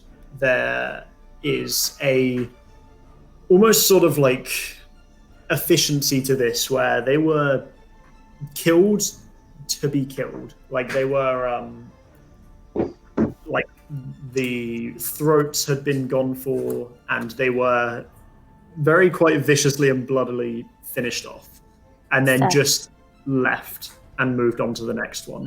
So, Sazerac, I think we're either dealing with hired hands or revenge seeking here. What's the bunny saying? She's thinking revenge. Then let's go for revenge then. Alright. Is there anything else do you think that we might be missing from the bodies? Is there anything that looks odd? I look for pieces of teeth or fur or anything that doesn't belong to the cows on the cows. It doesn't look like anything's been left behind. It looks like this was probably, you can gather, probably very quick, and as given the participants in this battle, not a lot of resistance. It seems like they were killed quite efficiently, and then whatever animals it was seemed to have just left almost immediately. Barely any of it has even been eaten. But it is still covered in blood, right? Yes, most definitely. Okay. I yell over to Marlowe. What? I yell over to you, wondering if there's any bloody footprints or anything. I found around. a very nice set of tracks that I've been walking down for quite some time while you guys have been investigating. This I works. think we can follow the tracks. Regs, do you have the ability to cast Talk to Animals again today? I can do it once or twice more, but that's about it. I think if we decide that these wolves are willing to tell us things, we should save it for talking to Yeah, that's them or what their I would leader. think. I'll try to talk to them first. Let them know that we do not want to kill them, but we will if we have to. If needs must. I will stick my bunny on them. So do you guys want to kind of group together and try and follow after Marley and join her in following these tracks? I don't think we're going to get anything else here, guys. No, I think we've covered everything. You get together and you have to run a bit to catch up to Marley, as she has been very intently following these tracks. You all kind of take steps a little bit behind her to let her do her thing and keep following. Marley, make a survival check for me. And you can have advantage on this because you got the rest of the gang with you. Cool. Oh, sweet, 17. 17, very nice. So yeah, after finding these tracks at the scene, without too much trouble at all, you are able to. You spend a lot of time in the forests, and you are able to follow them pretty easily towards towards the edge of this tree line. As you guys all you reach the edge of this sort of forested area. You can see that the tracks carry on deeper. Do you guys want to keep following? What choice do we have? Let's go.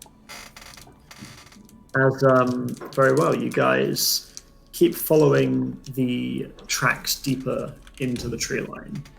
You find what looks to be almost like a wake of destruction behind them. There, especially what you can only imagine to be the bear, has barreled through the woods, leaving trees and bushes kind of knocked over and splintered in its wake, which is strange to you, as normally they would be more aware of their own habitats. Something is definitely seems wrong with this.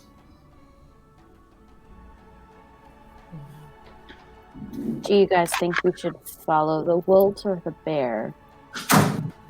Oh, did they go different directions?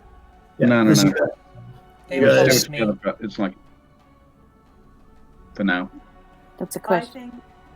I think if they both went different directions, then we should go back and stake out where the cows are. All of the tracks seem to be going in the same direction. Strangely, Oh, okay. the wolves and the bear seem to have been together, which also kind of catches your attention as a strange. What time is it right now? It's probably at this time around 3 in the afternoon. I'm sure We've we still can got- get back in time for a stakeout if we need. We are. Yeah, it sounds like we've got a couple of hours of daylight left. Let's And follow if the them. farmer only saw it one night, he's probably usually asleep when it happens. As you guys continue to follow Marley's lead and follow the tracks deeper into the forest.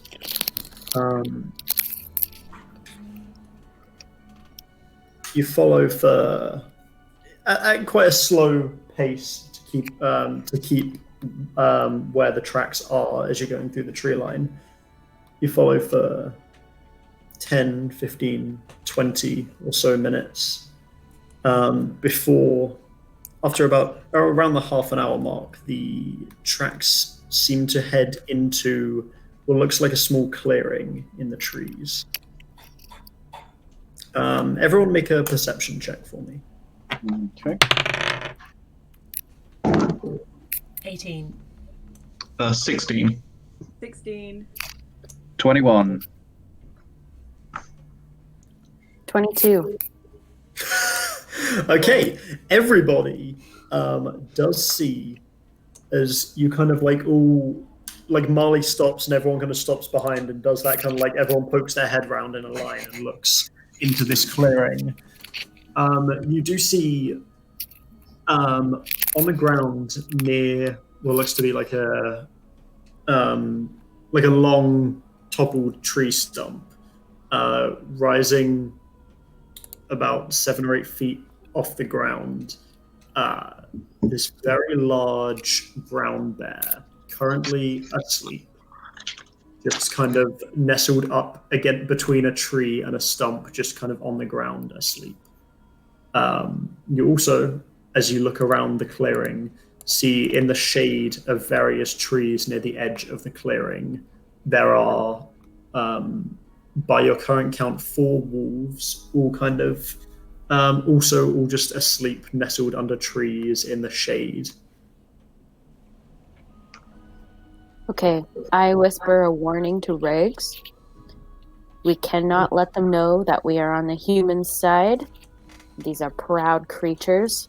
Do your best to not offend them if you're talking to them. Do we need to wake them up? if they're asleep, they probably don't know that we're here. If we plan that stakeout later, wouldn't it be best to get the element of surprise on them? And can we be certain that these are the things that caused it?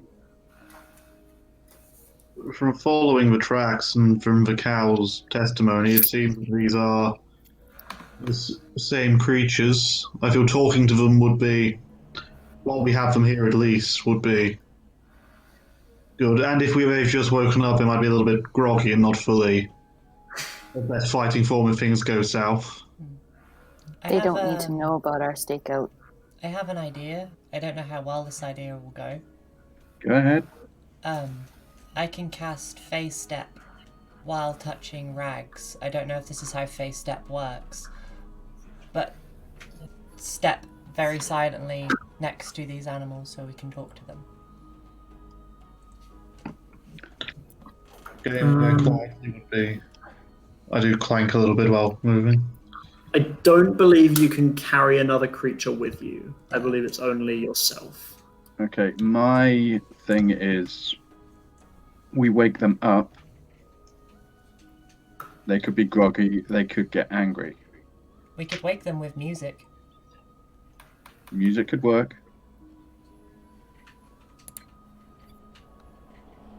They might be.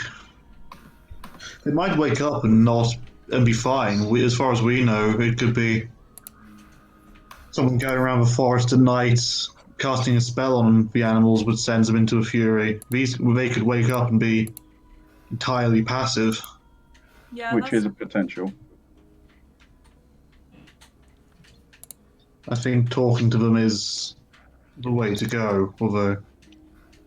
Do we want to talk to the wolves, or do we want to talk to the bear? Because if I'm going to guess that the bear is sort of the ringleader. Consider it's one of them and four of the wolves.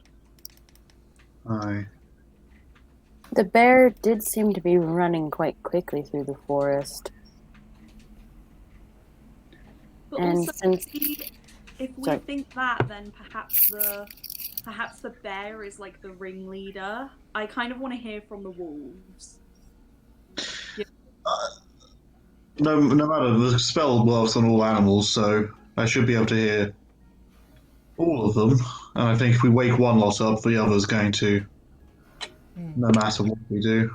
Unless we try and move them away from each other, but I think that's going to wake them up. Okay. The question for the DM. Where the wolves are, you said that they're underneath a tree. Explain where they are. Well, if you take a peek at Roll20, you'll see. And where did we come in from this? At the moment, you guys are on the right-hand side, east side, but in theory, you could move around to wherever you wanted to.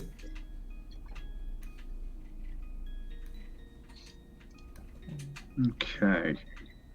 So they are spread out a bit. I think we try and approach them from within the trees. But I don't think we all should. I'm gonna stay far away because I don't really have a way with animals. That's fair. Also, sorry, my camera's off just while I eat because you guys. Yeah. Eating. That's fine. That's not a problem. I can attempt to restrain one of the animals using the vines and the plants around here, but only one. That's fine. I have high animal investigation and nature as well as perception stuff. So why don't I just go with you and we have these three keep off to the side for now. Stay back a little bit and yes. Try not to announce their presence. All right then. Yeah, that sounds like a plan. Yeah. All right. So both of you. So what's the plan exactly? Where are you going to try and make your way to? Riggs, are we going to try one of the wolves first, or are we going for the big one? I think as soon as one of them wakes up, they'll wake up their friends. I have a spell that I can get ready that will calm them down. Wait, or is that humanoids? Is that calm emotions? Yeah. That's only works with humanoids, Well, unfortunately. emotionally, it might calm them down just to be there and smile, I guess. Okay, the one that I would suggest you talk to is in the bottom corner.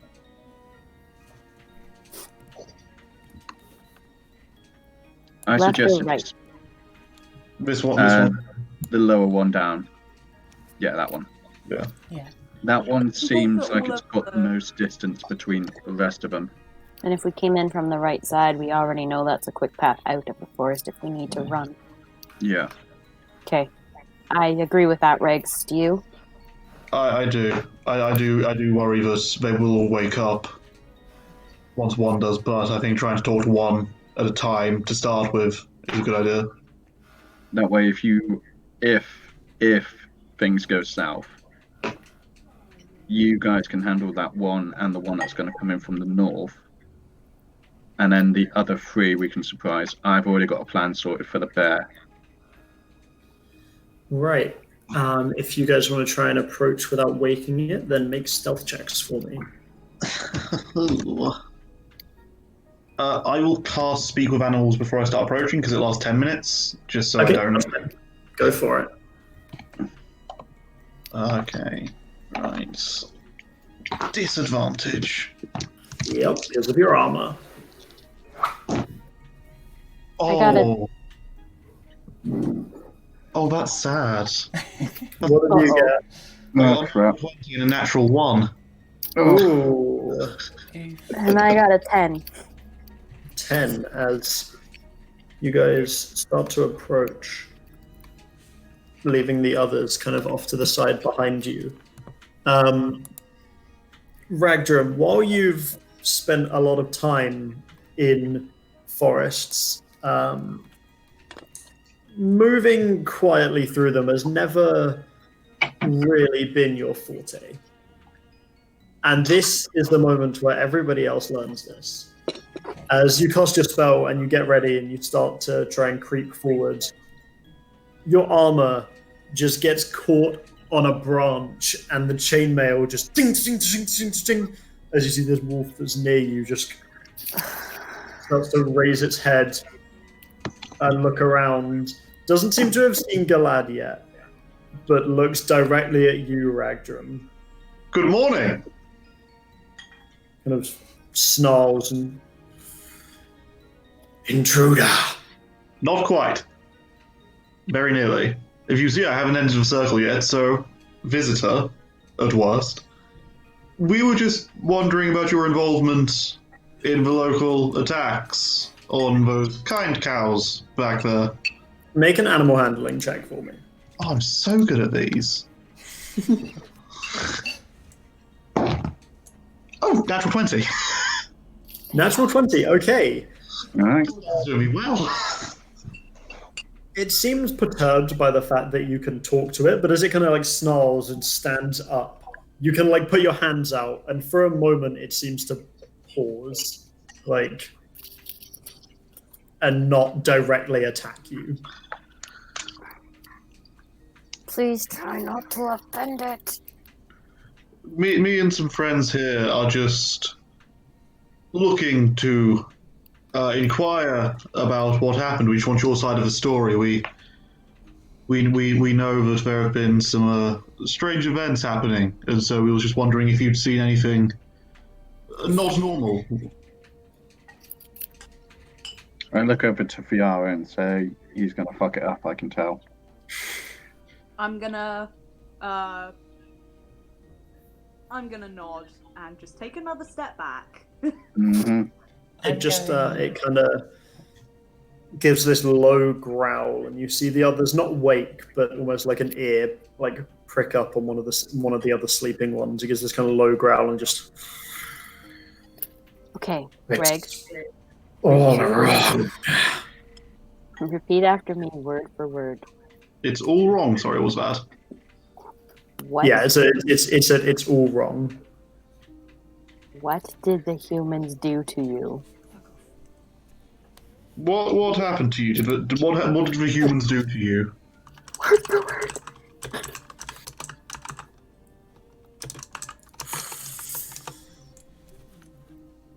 Nothing. Did you do anything to them?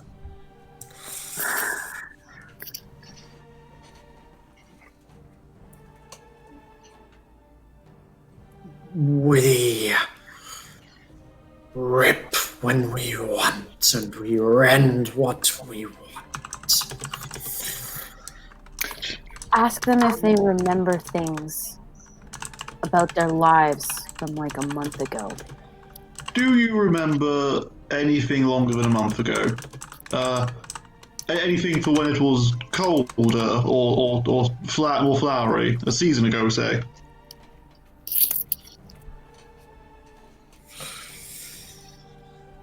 No, we care not for things gone. They're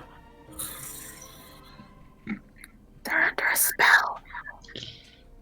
Why do you want to rip and tear? If you don't mind me asking.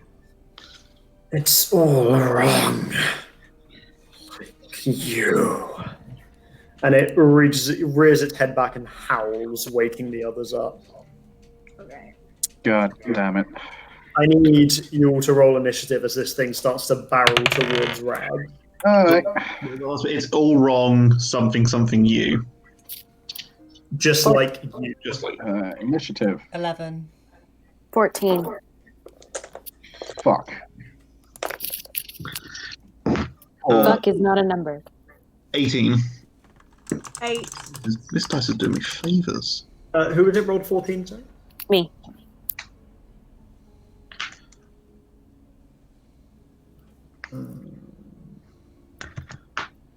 Eight from Fiara. Was there an 11 from From me. Galad there? Now for Molly. Oh, sorry. 14 was for Galad. And Sazerac, what did you roll? I got a 4. Yep. Yippee skippy for me. Is that plus anything? Yep. Ooh. Heartbreaking. Ouchies. All right. As you see all of these creatures wake up and look in the direction of this wolf that's just howled, and they all just kind of lock their eyes onto you, Ragdrum. You're up first as this wolf looks like it gets ready to barrel towards you. I'm just going to hold my maul and wait for it to come to me. And if it comes to me, I'll attack. If it doesn't, I'll hold my action. Riggs, can you Alright. tell them that we really don't want to fight them or kill them, please? We don't want to fight. I whispered to Fiala, yeah, I think they're already ready for a fight. See the bear at this point stands up, looks around, and since you can understand it, as it growls, it just says, and starts to make its way towards you, Ragdrum. I think we're going to tear us. Ah, fuck. Alright. Yeah. Who else? Ah, shit. There goes my It's gonna plan. run up next to this. It's gonna run up next to this wolf. I'm sorry, AJ, can you repeat that? I missed all that. Same. Oh, no worries. The bear, as it wakes up from this howl, looks around and gives a low growl, which Ragdrum realizes it's saying tear, as it starts to run at full pelt towards Ragdrum. How far away from them are we? Or from them? How far away from me are them? Sorry. One of the wolves is about 10 feet from you. What about the others? Are we And the still bear? The bear is now about 15 feet from you. Each square on the map is 5 feet, and they have started to approach at this point. Okay. So that is going to be Rags' turn and the bear's turn. That is going to bring us to Galad. It is now going to be your turn. Okay, I cast Ray of Frost at the bear. All right, make an attack roll for me. Alright then. What is it? D8? So roll a d20 and add your spell attack modifier, which is 5. 23. 23, that most definitely hits. So yeah, roll a d8 of cold damage for me. 7 on the 7, dice. very nice. Yeah, there's no add to that. You reach your hand forward and a your hand just briefly glows blue as your hair before this ray just shoots towards the bear and strikes it in its side, and you see one of its shoulders, ice crystals start to form across it. Very nice. It looks Sound right? angry, and its speed is now reduced until the start of your next turn. Marley, that is going to bring us to your turn. Okay. I take it the wolves and that have seen us all, or are we still hidden? It looks like they have seen you. Okay. Ah, crap. I'm gonna Alright. cast Face Step into the middle of the clearing. All right. You can go. I think face step is 30 feet. So from Yeah. where you are, it'll be 6 squares. 6 squares. Okay, so I was there. You can be right behind the bear. Yeah. If you go by the bear, you can take out 2 wolves and the bear. That's very true. I would like to give Bardic Inspiration to Rags. I believe both face step and bardic inspiration spend your bonus action. Okay. So I think you'll only be able to do one of those this turn. But so you're currently in winter form, Yeah. correct? When you land with your face step in winter, you can pick a creature that's next to you and attempt to frighten them. So would you like to do that on the bear? Yes, I would. Very well. I'm going to roll a saving throw. No, that is a huge fail. As you momentarily just disappear from this plane and just step out of one of the trees next to the bear, it kind of like turns its head back over its shoulder towards you and just looks. And from what an animal can, there is like this look of fear on its like jut across its eyes.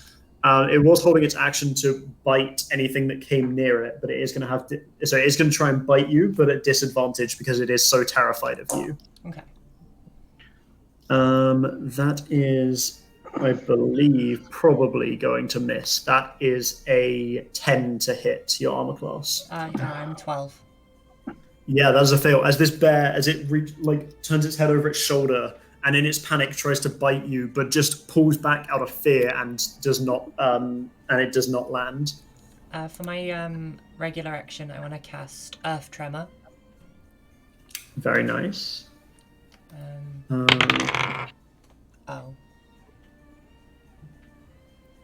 Oh. Yeah. Mm. I rolled a 2. So that is. Sorry, what's the range of Earth Tremor? 10 So that's feet. everything within 10 feet of you must make a dexterity saving. Sorry, threw a dice across the table. That is a failure from the bear, though, as Marley steps through one of these trees, lands, and just the ground around her just starts to just shake. The bear is knocked prone. The bear is knocked off its feet by the shaking. Hell yeah. And all of the ground in that area is going to become difficult terrain, which makes it which makes it harder to step across.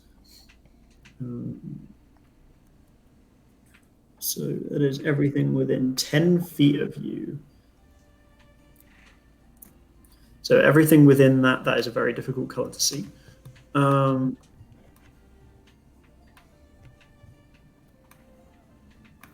Yeah, everything within this square is now difficult terrain, and it's going to take double movement to step across. As that is going to bring us to the wolves' turn. The one closest to you, Rags, is going to try and jump towards you and bite you. I'll release my held action and swing down into it. All right. That is a 25. 25 definitely hits. Roll damage for me. I don't know why I didn't just do 20 plus 5 instead of 19 plus 6, but sure. Oh, that's good. That is 8 points of damage. 8 points of damage. Very nice. As you bring your maul down into it, it is. It looks very hurt. There is a large, you leave like a large bloody bruise on its back, but it is going to attempt to bite you. Go for it. That is a 18 to hit. That hits. All right, I need you to make a strength saving throw for me, as it is going to rip into you with its jaws and try and throw you to the ground. That is a 17. 17. You do manage to resist getting knocked prone, but it is going to deal 6 points of piercing damage to you with its bite. Nothing. There we go. Alrighty. This one here is also going to move in on you, Ragdrum, looking quite scared of Marley and whatever she's just done in the middle of the clearing. And it is going to also try and bite at you. That is a 9 to hit. That is not going to hit. As it just chomps down directly onto your armor. From across the clearing, this one is going to use all of its movement to get up to Marley and is going to attempt to make a bite at you, which is a 15 to hit. Oof. So I need you to make a strength saving throw for me. Okay. Oh, Christ. Wait, oh yeah, no, this isn't good. 6. 6. As it grabs one of your legs and throws you onto the floor, you are now prone, and you take only 4 points of piercing damage, fortunately. Okay.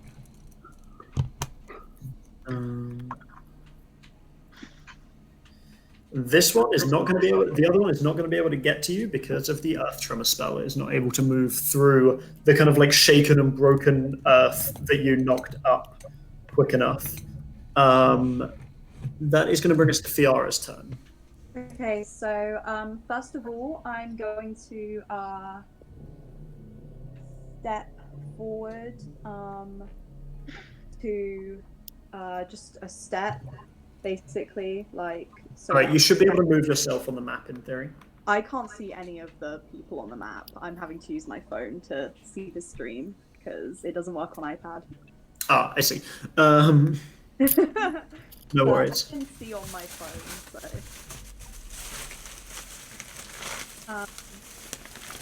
Basically. So you take one step forward.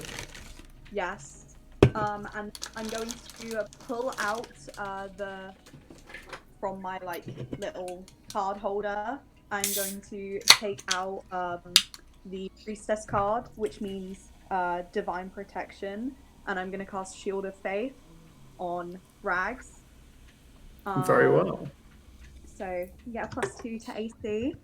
And then I'm going to, if I need to, I'll step forward more. I'm not sure if there's a way that I can reach Marl and Rags. But if I can, then I'm going to pull out the Tarot of Light, which means healing, and cast Twilight Sanctuary, which is my what's it called? Oh, you can use Divine Intervention. No, not Divine Intervention. Twilight Sanctuary. Channel Divinity. Channel Divinity, thank you, Jordan. Yes. Which means Okay, very well. it's a 30-foot sphere around me. It's huge.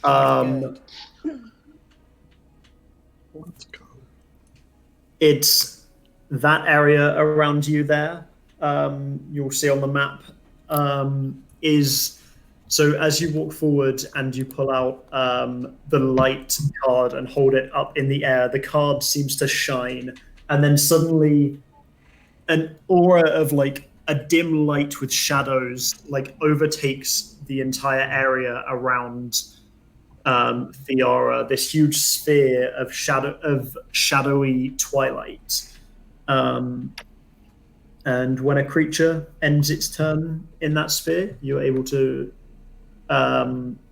grant them temporary hit points. So, I think it's temporary hit points.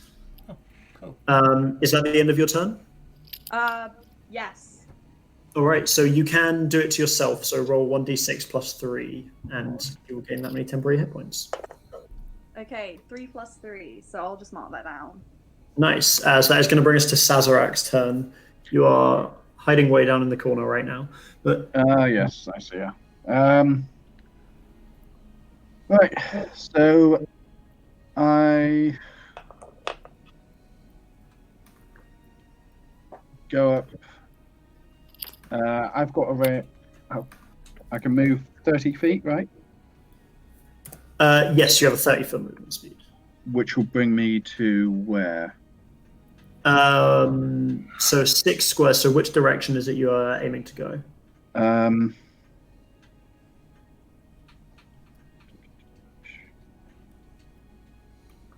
Ideally, I want to help Marl. Okay. So if I go, no, I'll go diagonal, top corner. So you want to get as far diagonally as possible. Yes. No worries. So like northeast.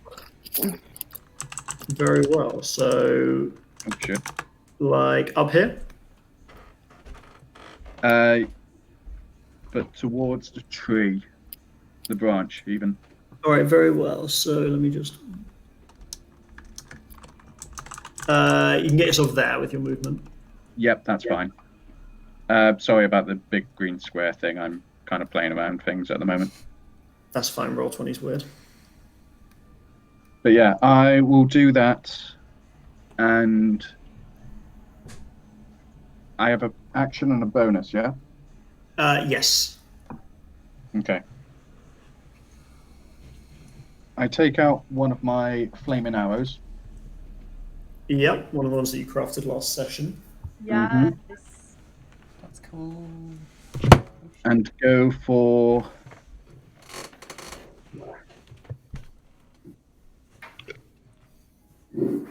what the hell? I'll go for the wolf closest to Marl. Very well. I'll say it will take your bonus action to actually light the arrow. Okay. You've crafted the setup for it, but yeah, you spend your bonus action to light the arrow and make an attack roll for me with your bow. Okay.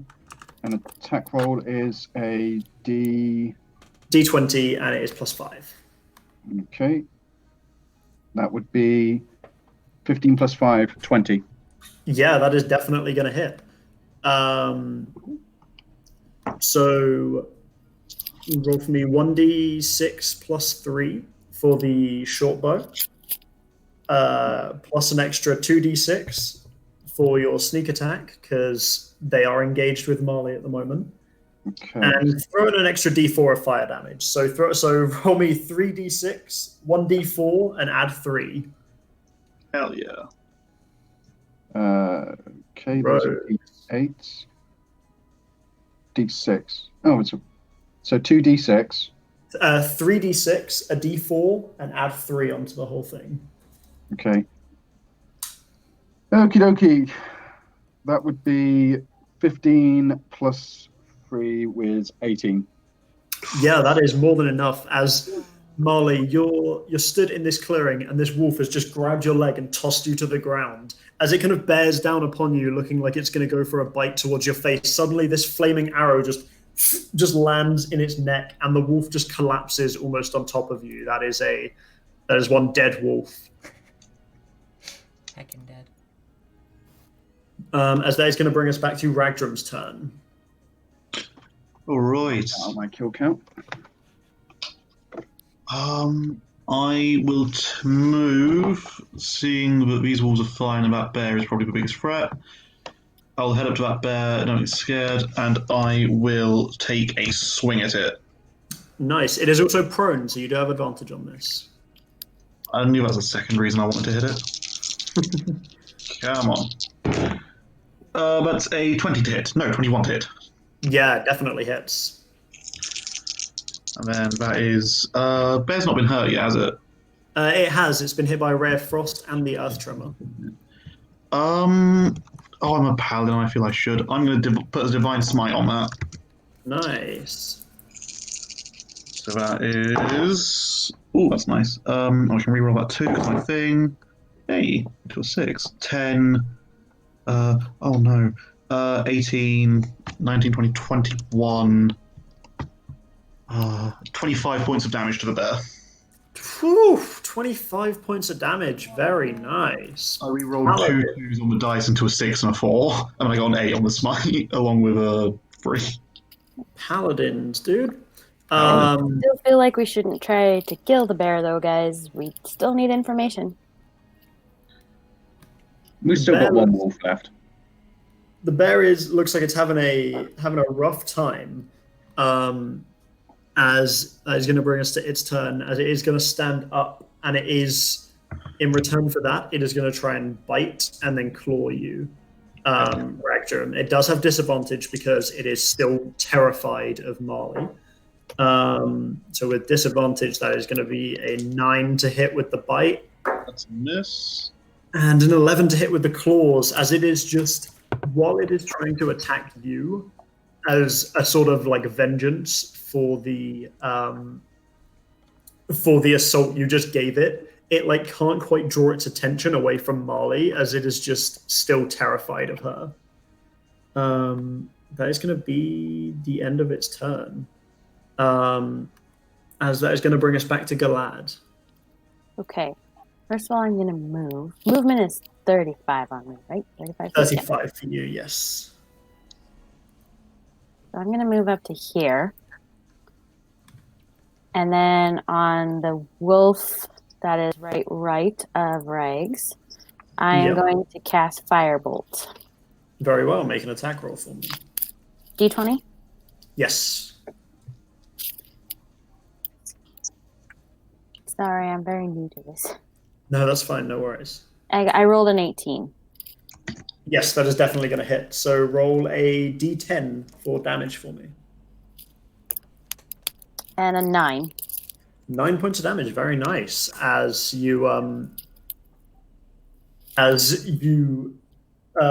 time your hand turns from this very light blue of the ray of frost. Suddenly your whole hand just ignites, and you just overarm throw. This firebolt strikes the wolf in its back, and it lets out this yelp as it is looking. There is this large burn patch on it, and it is looking very, very hurt.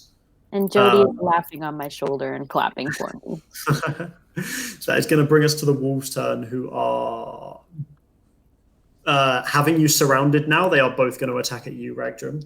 That's all good. Oh, did everyone roll their d6 hit points? Oh, that's on you. That's your thing. Okay, I'll do it now. Oh, sorry, Rags, you only get a 1 + 3, so 4. That's good. So when you end your turn within Rosie's, within Fiara's circle, she can give you temporary hit points, which essentially act as like a shield at the end of your turn. Do you need to concentrate on that? No, you don't. Go on. Who else has ended their turn in it? Sazerac has, and so has Galad. Me. Oh, so, I think Marley I'm has just not in yet. it. That'll be next. Okay. I'm just in it, aren't I? Okay, well, Galad has 6 + 3, so 9. And then 7 for Sazerac. Oh, sorry. I just realized before the wolves, it is Marley's turn. I completely skipped over you there. So Marley, it is your turn before the wolves manage to act. Cool. Okay. Is there any residual fire from Galad's fireball? No, it was a very quick like burn that then kind of like dissipated across the fur. Okay, that's cool. In that case, I would like to. Is there any fire left from my arrow? I'd say no, it didn't cause a lasting blaze. It was just a chunk of damage. Okay. No harm in asking.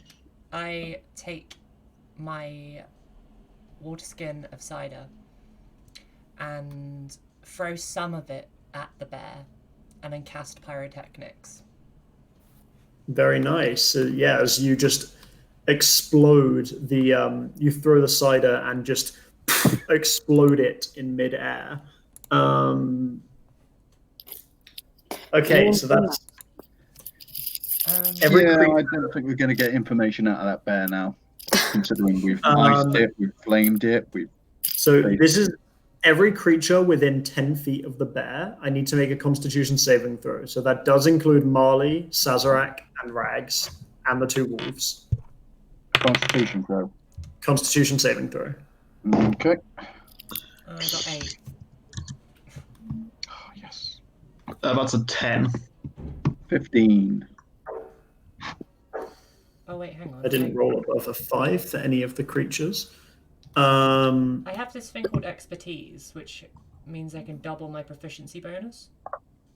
that's on specific skills, Okay. which we may not have chosen. We'll look at that after the session. Okay. Cool. Okay, so at this with the explosion, Marley, it's a little bit more than you intended, and yourself, the bear, both wolves and Rags are all blinded by the explosion. You got angry, and it went a little bit worse than you intended, and this cider explodes in midair, and everyone in that radius is blinded, apart from Sazerac manages to avert her eyes at the last second. Whoops. That is going to bring us to the wolves' turn. Why am I not surprised, Marley? Okay, the wolves both attempt to attack you, Ragdrum. Does a 15 hit? 15 does not. Then I'm guessing the one that rolled a 6 did not hit either. Interestingly enough, that one, no, that does get through. Also, Fiara, at the end of Molly's turn, you can give her hit points if you wish to. 4. Thank you. 4 temporary hit points on top of your max. As Fiara, that's going to bring us to your turn, as these wolves are just blindly thrashing at Ragdrum. Okay. Sorry, the map's just updating. That's fine. So. Wow. Okay, it's updated. I think I'm gonna cast Moonbeam. Okay, cool. If I can hit both those wolves. Is the bear still alive? No, the bear's dead. No, the bear's still alive.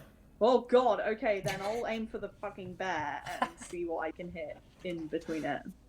Alright, let me just check what the range on Moonbeam is. Or like what the AoE on it is. I thought it was 20. Now I'm like... No, it's quite a bit smaller than that, but it's... I'm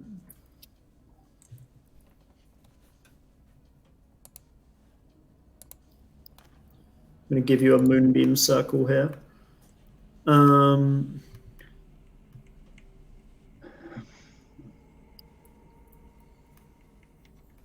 Probably take out one. So you can hit just the bear, or you could hit the bear and a wolf, but it would hit Ragdrum. Moonbeam hits allies. I think so, yeah. Yeah.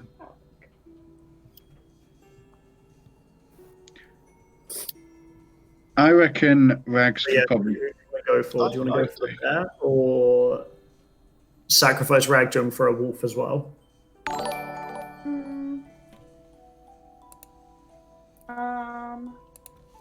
No, I'll Oh wait, I've got an idea actually. I'm gonna cast Sleep. And cast Sleep, okay. Yeah. And then I'm not gonna do a bonus action. Okay, so Sleep is a 20-foot sphere. Where would you like to? Isn't it like closest to you though? No, you can put it down wherever you want. Who can I hit? Can I make a suggestion, Fiara? You wouldn't be able to because we're in combat. Yeah, it is everyone for themselves pretty much at this point because there's not a lot of talking time in between everyone's turns. That's fair. You can hit.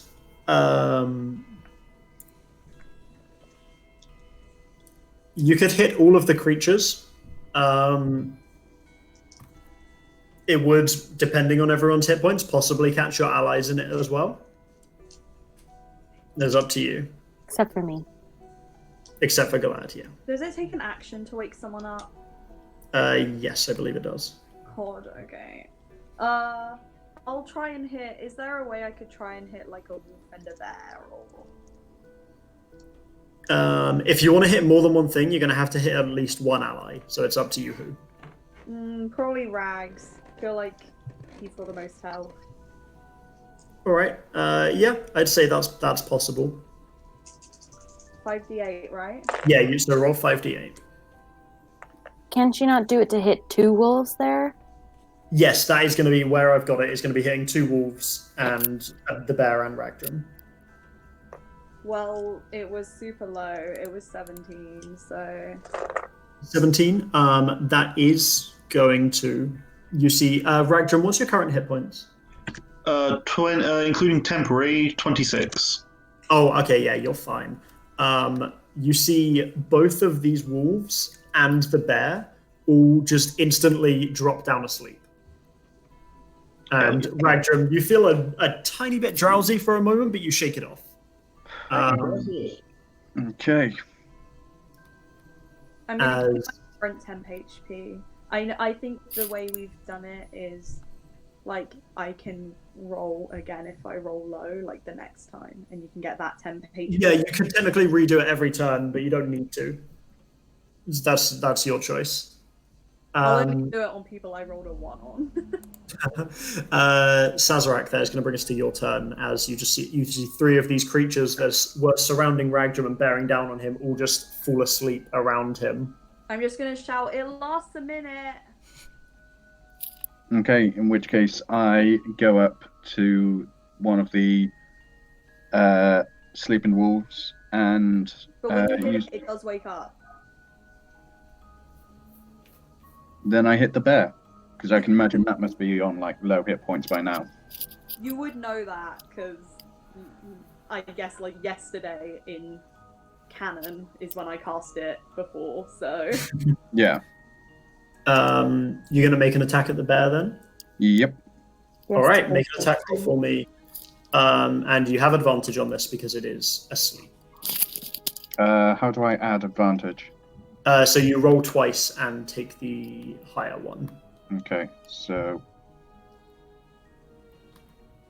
that would be an 18. Yeah, that is definitely going to hit. Because it is asleep, it is an automatic critical hit. Okay. I will say, you've got it. Would you like to do it lethally or non-lethally? That is your choice. I would say lethally, because of all the damage that we've already done to it. That wolf in the top corner hasn't had anything done to it, so worst comes to the worst, we can use that to get the information out.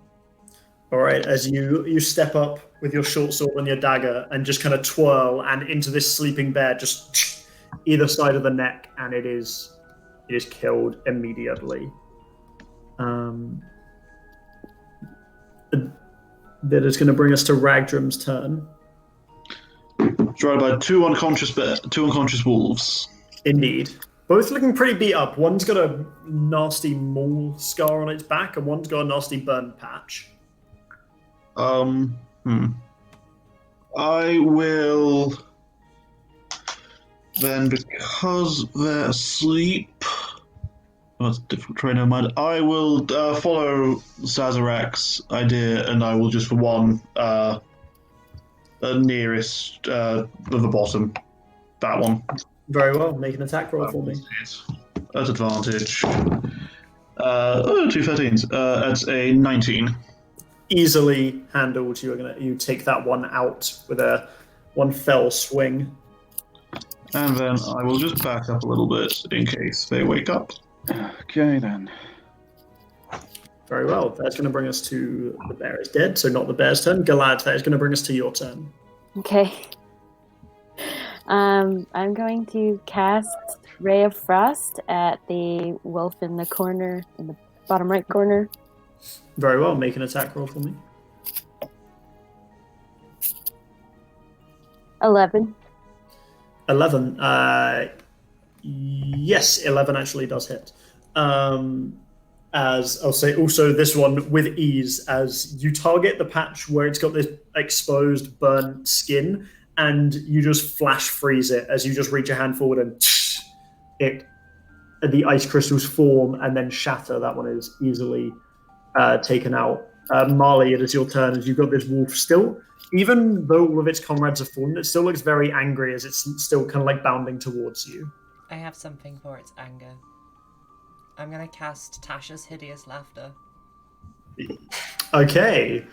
Very well. That is a...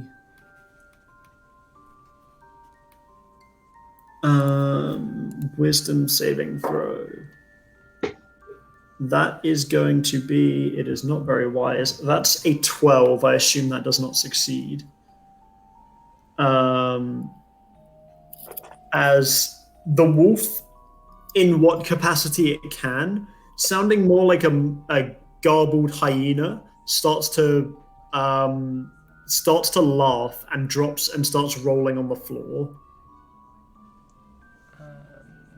I think I just shout to the rest of the party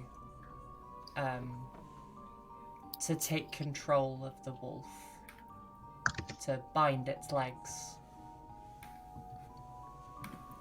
Yeah, as that is, yeah, we're gonna take it out of the initiative order as all we've got left is one laughing wolf. What do you guys want to do to try and bind this thing? I believe I have some rope. I have 50 feet of rope. That works. Very well. Well, I'll say make a strength check for me to try and tie up a rolling wolf. Okay. 13. No, 11. 11. Was... It rolled a natural one. As you managed to, without too much trouble, as it's kind of like rolled onto its back, you essentially like hog tie this wolf like its 4 legs in the air. As it does then save against the laughter, and it's just then it stops laughing, but it's just upside down, legs bound in the air, and it's just like snapping towards you, like can't reach you, but it's just growling and snapping at the air, basically. Calm down, calm down. I think, yeah, that wasn't 10 minutes. Speak with animals is still up. It, make an animal handling check. 6. 6. It does not calm down as you see it's almost like starts to like foam around the edges of the mouth. I don't think he's going to calm down. I'm gonna ask Marley if she can play a relaxing song. I will do that. I will play a song on my pan flute. All right. I'll say make a performance check for me. Okay. Bear with. 12. 12. It seems to react to the music. It doesn't seem to calm, but it's not. It's still like thrashing, but it's not like biting as much. It still looks very much angry though, but also just kind of like it looks very apprehensive and very very suspicious of all of you as well. It's still just there, kind of like bound, just rolling around, just very confused at the situation. We did just want to talk. Does anyone have any questions for it? I think they just want to rip and tear from what I heard earlier, but I don't know if anyone else has any more questions for it. I don't know if there's a way to break the spell on them or not. We don't even know if it is a spell. Did someone do this to you? Is this a spell, or are you just gain sentience of a sort? Might be an idea to do an investigation, Arcana check. I don't know what it would be to see if it's under. Rather, tell me what it is you want to do, and then I'll tell you what we'd be rolling. Like, are you looking for evidence of whether this thing would be enchanted at all? Yeah, I think the main theory is that it's spell induced. Make an Arcana check for me. Okay, is that to me or? Yeah, you go for it. Okay. 13. 13. You have a rather limited experience with magic. It's hard to tell. You can't see any sort of signs of it being enchanted, but you don't really know what you'd be looking for. As Ragdrum, as you say, did anyone do this to you? It kind of it looks not like, I mean, as confused as you can garner from it with your spell up, and it's like it's just all wrong. What is wrong? I've heard that before. What is wrong? Everything here is different. Different than it used to be? Yes. Something's happened. Go ahead. Yeah. So something's happened to the forest recently? I do not know. It's just different. Wrong. When did it change? When did it change? I do not know. You, from your experience of using the spell, animals don't have the best of memories. Can you tell me what direction it feels most wrong in? Point us where the wrongness is coming from. Where does it feel most wrong? Where's the concentration? Stops for a moment and kind of like snaps its head deeper into the forest to the northwest. Have you been there? Did you used to come from there? Have you moved? Did you run away? Are you scared of what feels wrong? No, this is my home, just something that way. The bear. Wolves don't usually work with bears. Tell us about that. Strong. Everything is so angry. Angry at cows? Sorry. Sorry, why the cows? Why the cows? Just so angry. They was just in the way. Have they seen other animals around besides bears, predatory animals? Is there other predatory animals in this forest? Yes, more packs of hunters and Specifically, Every- what kinds? Well, what kind? More wolves, more bears, anything different? Big cats, goats, I don't know. wolves, bears. All the denizens are angry. Even ones that aren't naturally hunters. The birds, do they seem angry? Yes. Everything is angry. Do you sense anything around that doesn't feel like it belongs in this forest? Does it feel like there's something here that doesn't belong? An intruder? Yes. Everything is wrong.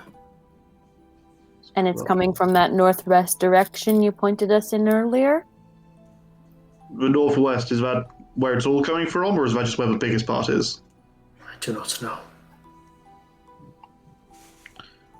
I feel the northwest is our next best bet then. Apparently so. Heading deeper into the forest. I think we should put the wolf out of its misery. Aye. The I animals think here do probably- not I seem can happy. try and heal it, but We can It's tell not by the eyes. it's not actually hurt. It's just angry right now. It's Sorry, I meant to it's say, clearly can we charmed. tell by the eyes if they're under a spell or anything like that? Or like using my investigation? Make an Arcana check for me.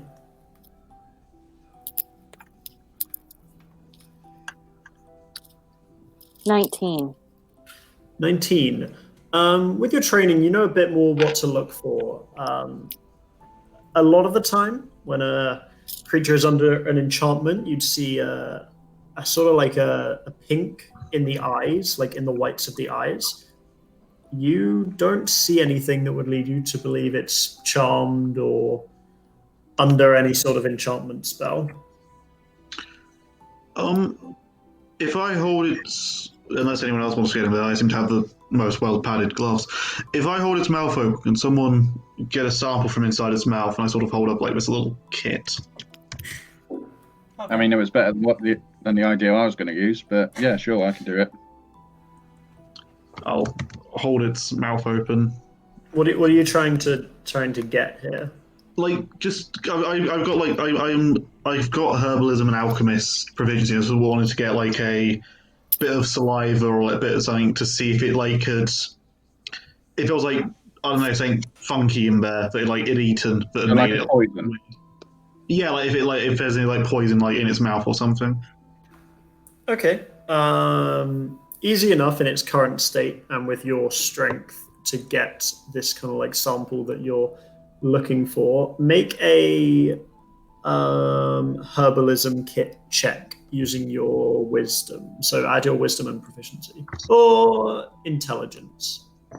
Intelligence or wisdom, or just intelligence? Intelligence. Intelligence. Ew. That's a 17. 17. So good. As you can like run looking for any sort of like toxins that might be present, you're gonna like run it through the small like travel bits of your supplies that you're able to bring with you. You don't find any sort of poison or toxin. From what you can tell, there doesn't seem to be anything. And looking at the thing, there doesn't seem to be anything physically wrong with this creature. Well, I'm stunned till we find out more information then. Is there any more information to know? The way I see it is that we've killed pretty much its posse, and it's only saying kill, tear, and our main problem's northwest of here. Do you guys think we should go back to the farm and stake it out for the night? See if a different sect comes and maybe we can follow them? That might be an idea to get some rest as well. And then we can also rest up? Yeah. Is there a water source anywhere near? Sorry, what, Pixie? A water source, like a river or a lake or something?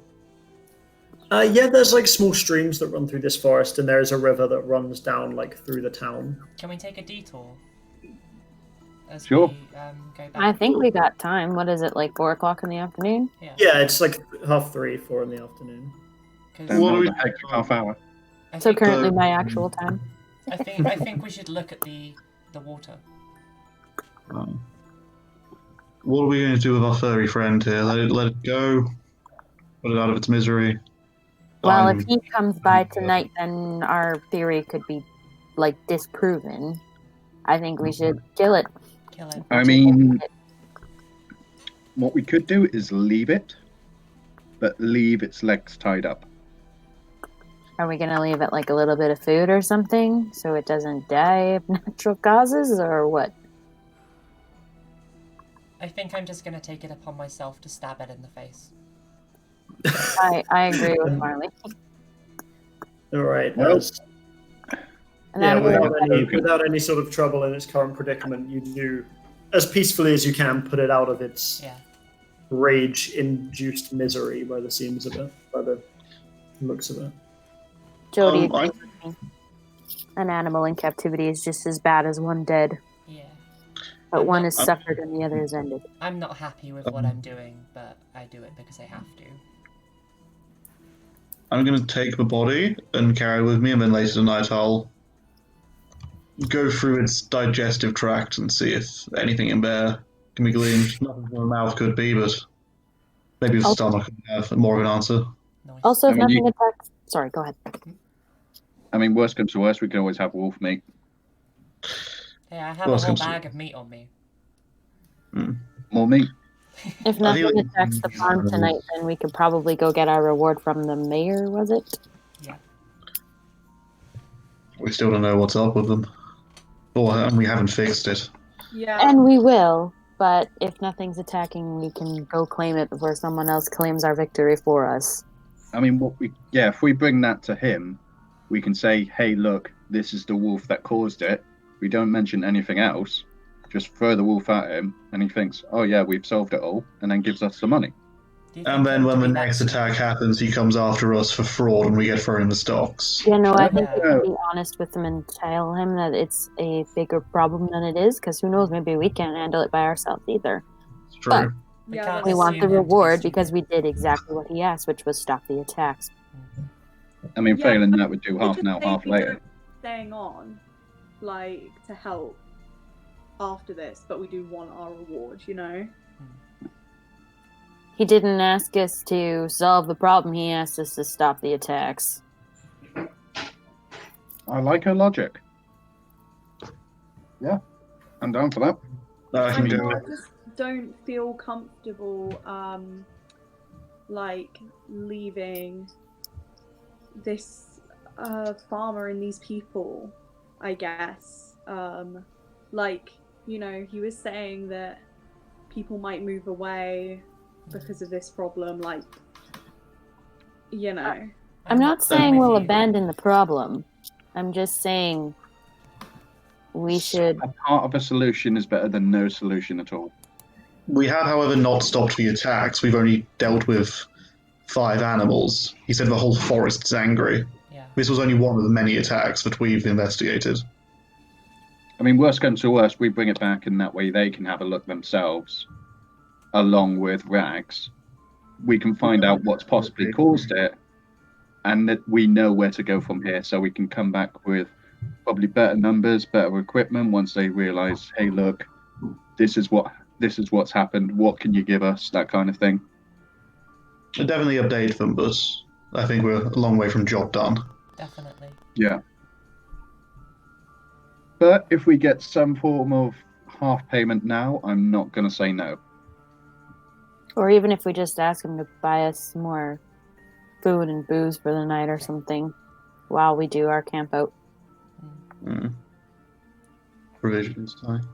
That's some information sharing, if you will. Yeah, I'm good with that. Yeah. Can ask around town, see what everyone else has found out as well. Without letting them know what we found, if possible. Yes, we should make some sort of pact of gag order with the mayor, if we can. Sounds So like everyone a happy with Well, that idea? Yeah. happy. As you guys begin to ponder your next moves and make your way back to the town, planning to take a detour at the river, victorious in first of what is hopefully not many battles, but not all of you share that confidence. I think that's where we're going to leave it for tonight. Leave it a little bit early there. Mm-hmm. It's cool. That was a lot of fun, guys. That was really, really Yeah. Oh yeah. Added 2 more to my kill count. That was good. Only lost an arrow. I look And- badass with fire and ice. I'm good. And I got 12 paper triangles out of it, so that's helpful. I used all my spells. I used a Most lot of them myself. talking to animals. Two out of 3 talking to animals. Good uses of them.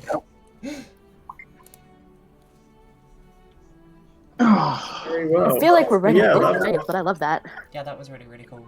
Like, I've really missed this. Yeah, that was a ton of fun. That was really Yeah, Guys, Pix, it you made certainly knew what you were doing. Hell yeah. Sorry I didn't talk so much. I Don't just kind worry. of let everyone else talk because obviously I've played loads of D&D, so like if I tried I could like talk over everybody and I just really don't want to.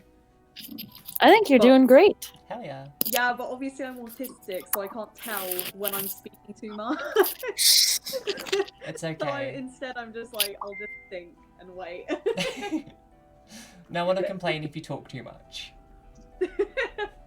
You'll just get some shrimps in my chat or something. Oh my god. Fiara shrimps. Shrimps. Okay. That was cool as fuck. So next time, next Monday, Sounds good to me. the Yeah, perfect. 28th, the same time. That should work for me. Yeah. I'm getting a train the other day because I'm coming back to Southampton from my parents from Christmas. But I'm getting the afternoon train, so I should be back. But if not, I'll let you know closer to time. Okay, If yeah. it That's fine. Yeah, no problem. That's cool with me. Even if you end up just being a little bit late, it's fine. Yeah. Okay. No worries. That's cool. Alright, I'm gonna close Roll20 and end my stream and stuff. That's great. Thank you, everyone, for Awesome. playing. And Yeah, everyone that was for fun. watching. Thank you very much. Hell yeah. That was a lot of fun, guys. Take care. See you later, everyone. That was the best end. Oh my god. Aywoods, thank you so much. Hell yeah. That was so fucking cool. Let's just leave my character sheet on the stream. Just because I can. I haven't planned who we're gonna go and raid because I didn't know when we were gonna end. But that was fucking dope. I hope everybody enjoyed that. Because I did. That was fucking great. I'm literally gonna be carrying a flagon of cider around with me everywhere. And just launch it at people. Hold please while you talk. Oh yeah, Tori's on. What do you... Oh yeah, shit, I haven't swapped my thing over. Sorry. There we go. Where's my cam? Oh, I turned it off, didn't I? Silly, silly Pixie. Oh, fuck it, let's just go full screen.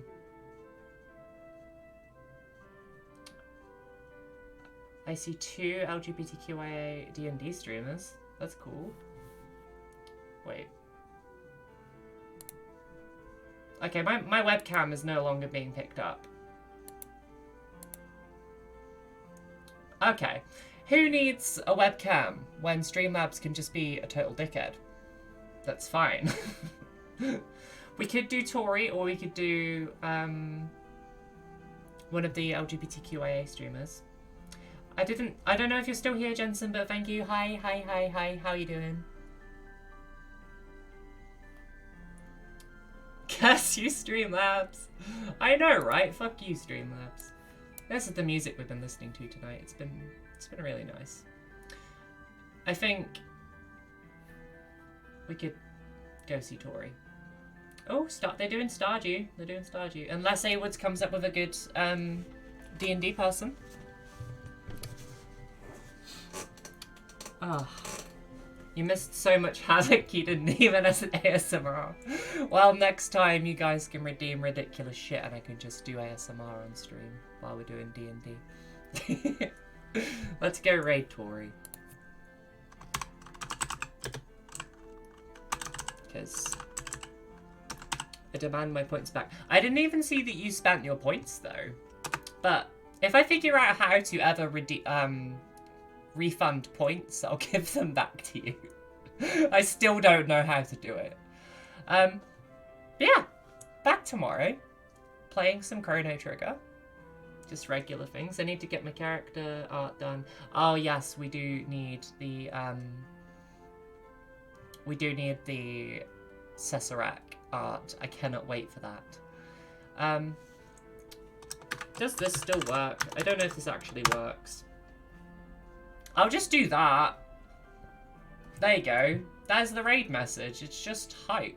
Over and over again. Okay. Let's go say hi to Tori. This has been a fucking great stream. And I'll see you guys tomorrow for some Chrono Trigger. And yeah, love you guys. I'll see you later. Bye!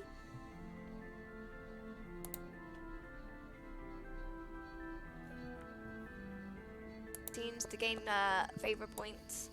I literally am just gonna... Ooh. Hey, it's Pixie! Read the raid off once it lets me click on it. A raid of 9! Pixie, how was your D&D sesh? I was there for like a little bit of it, but then I had to start my stream.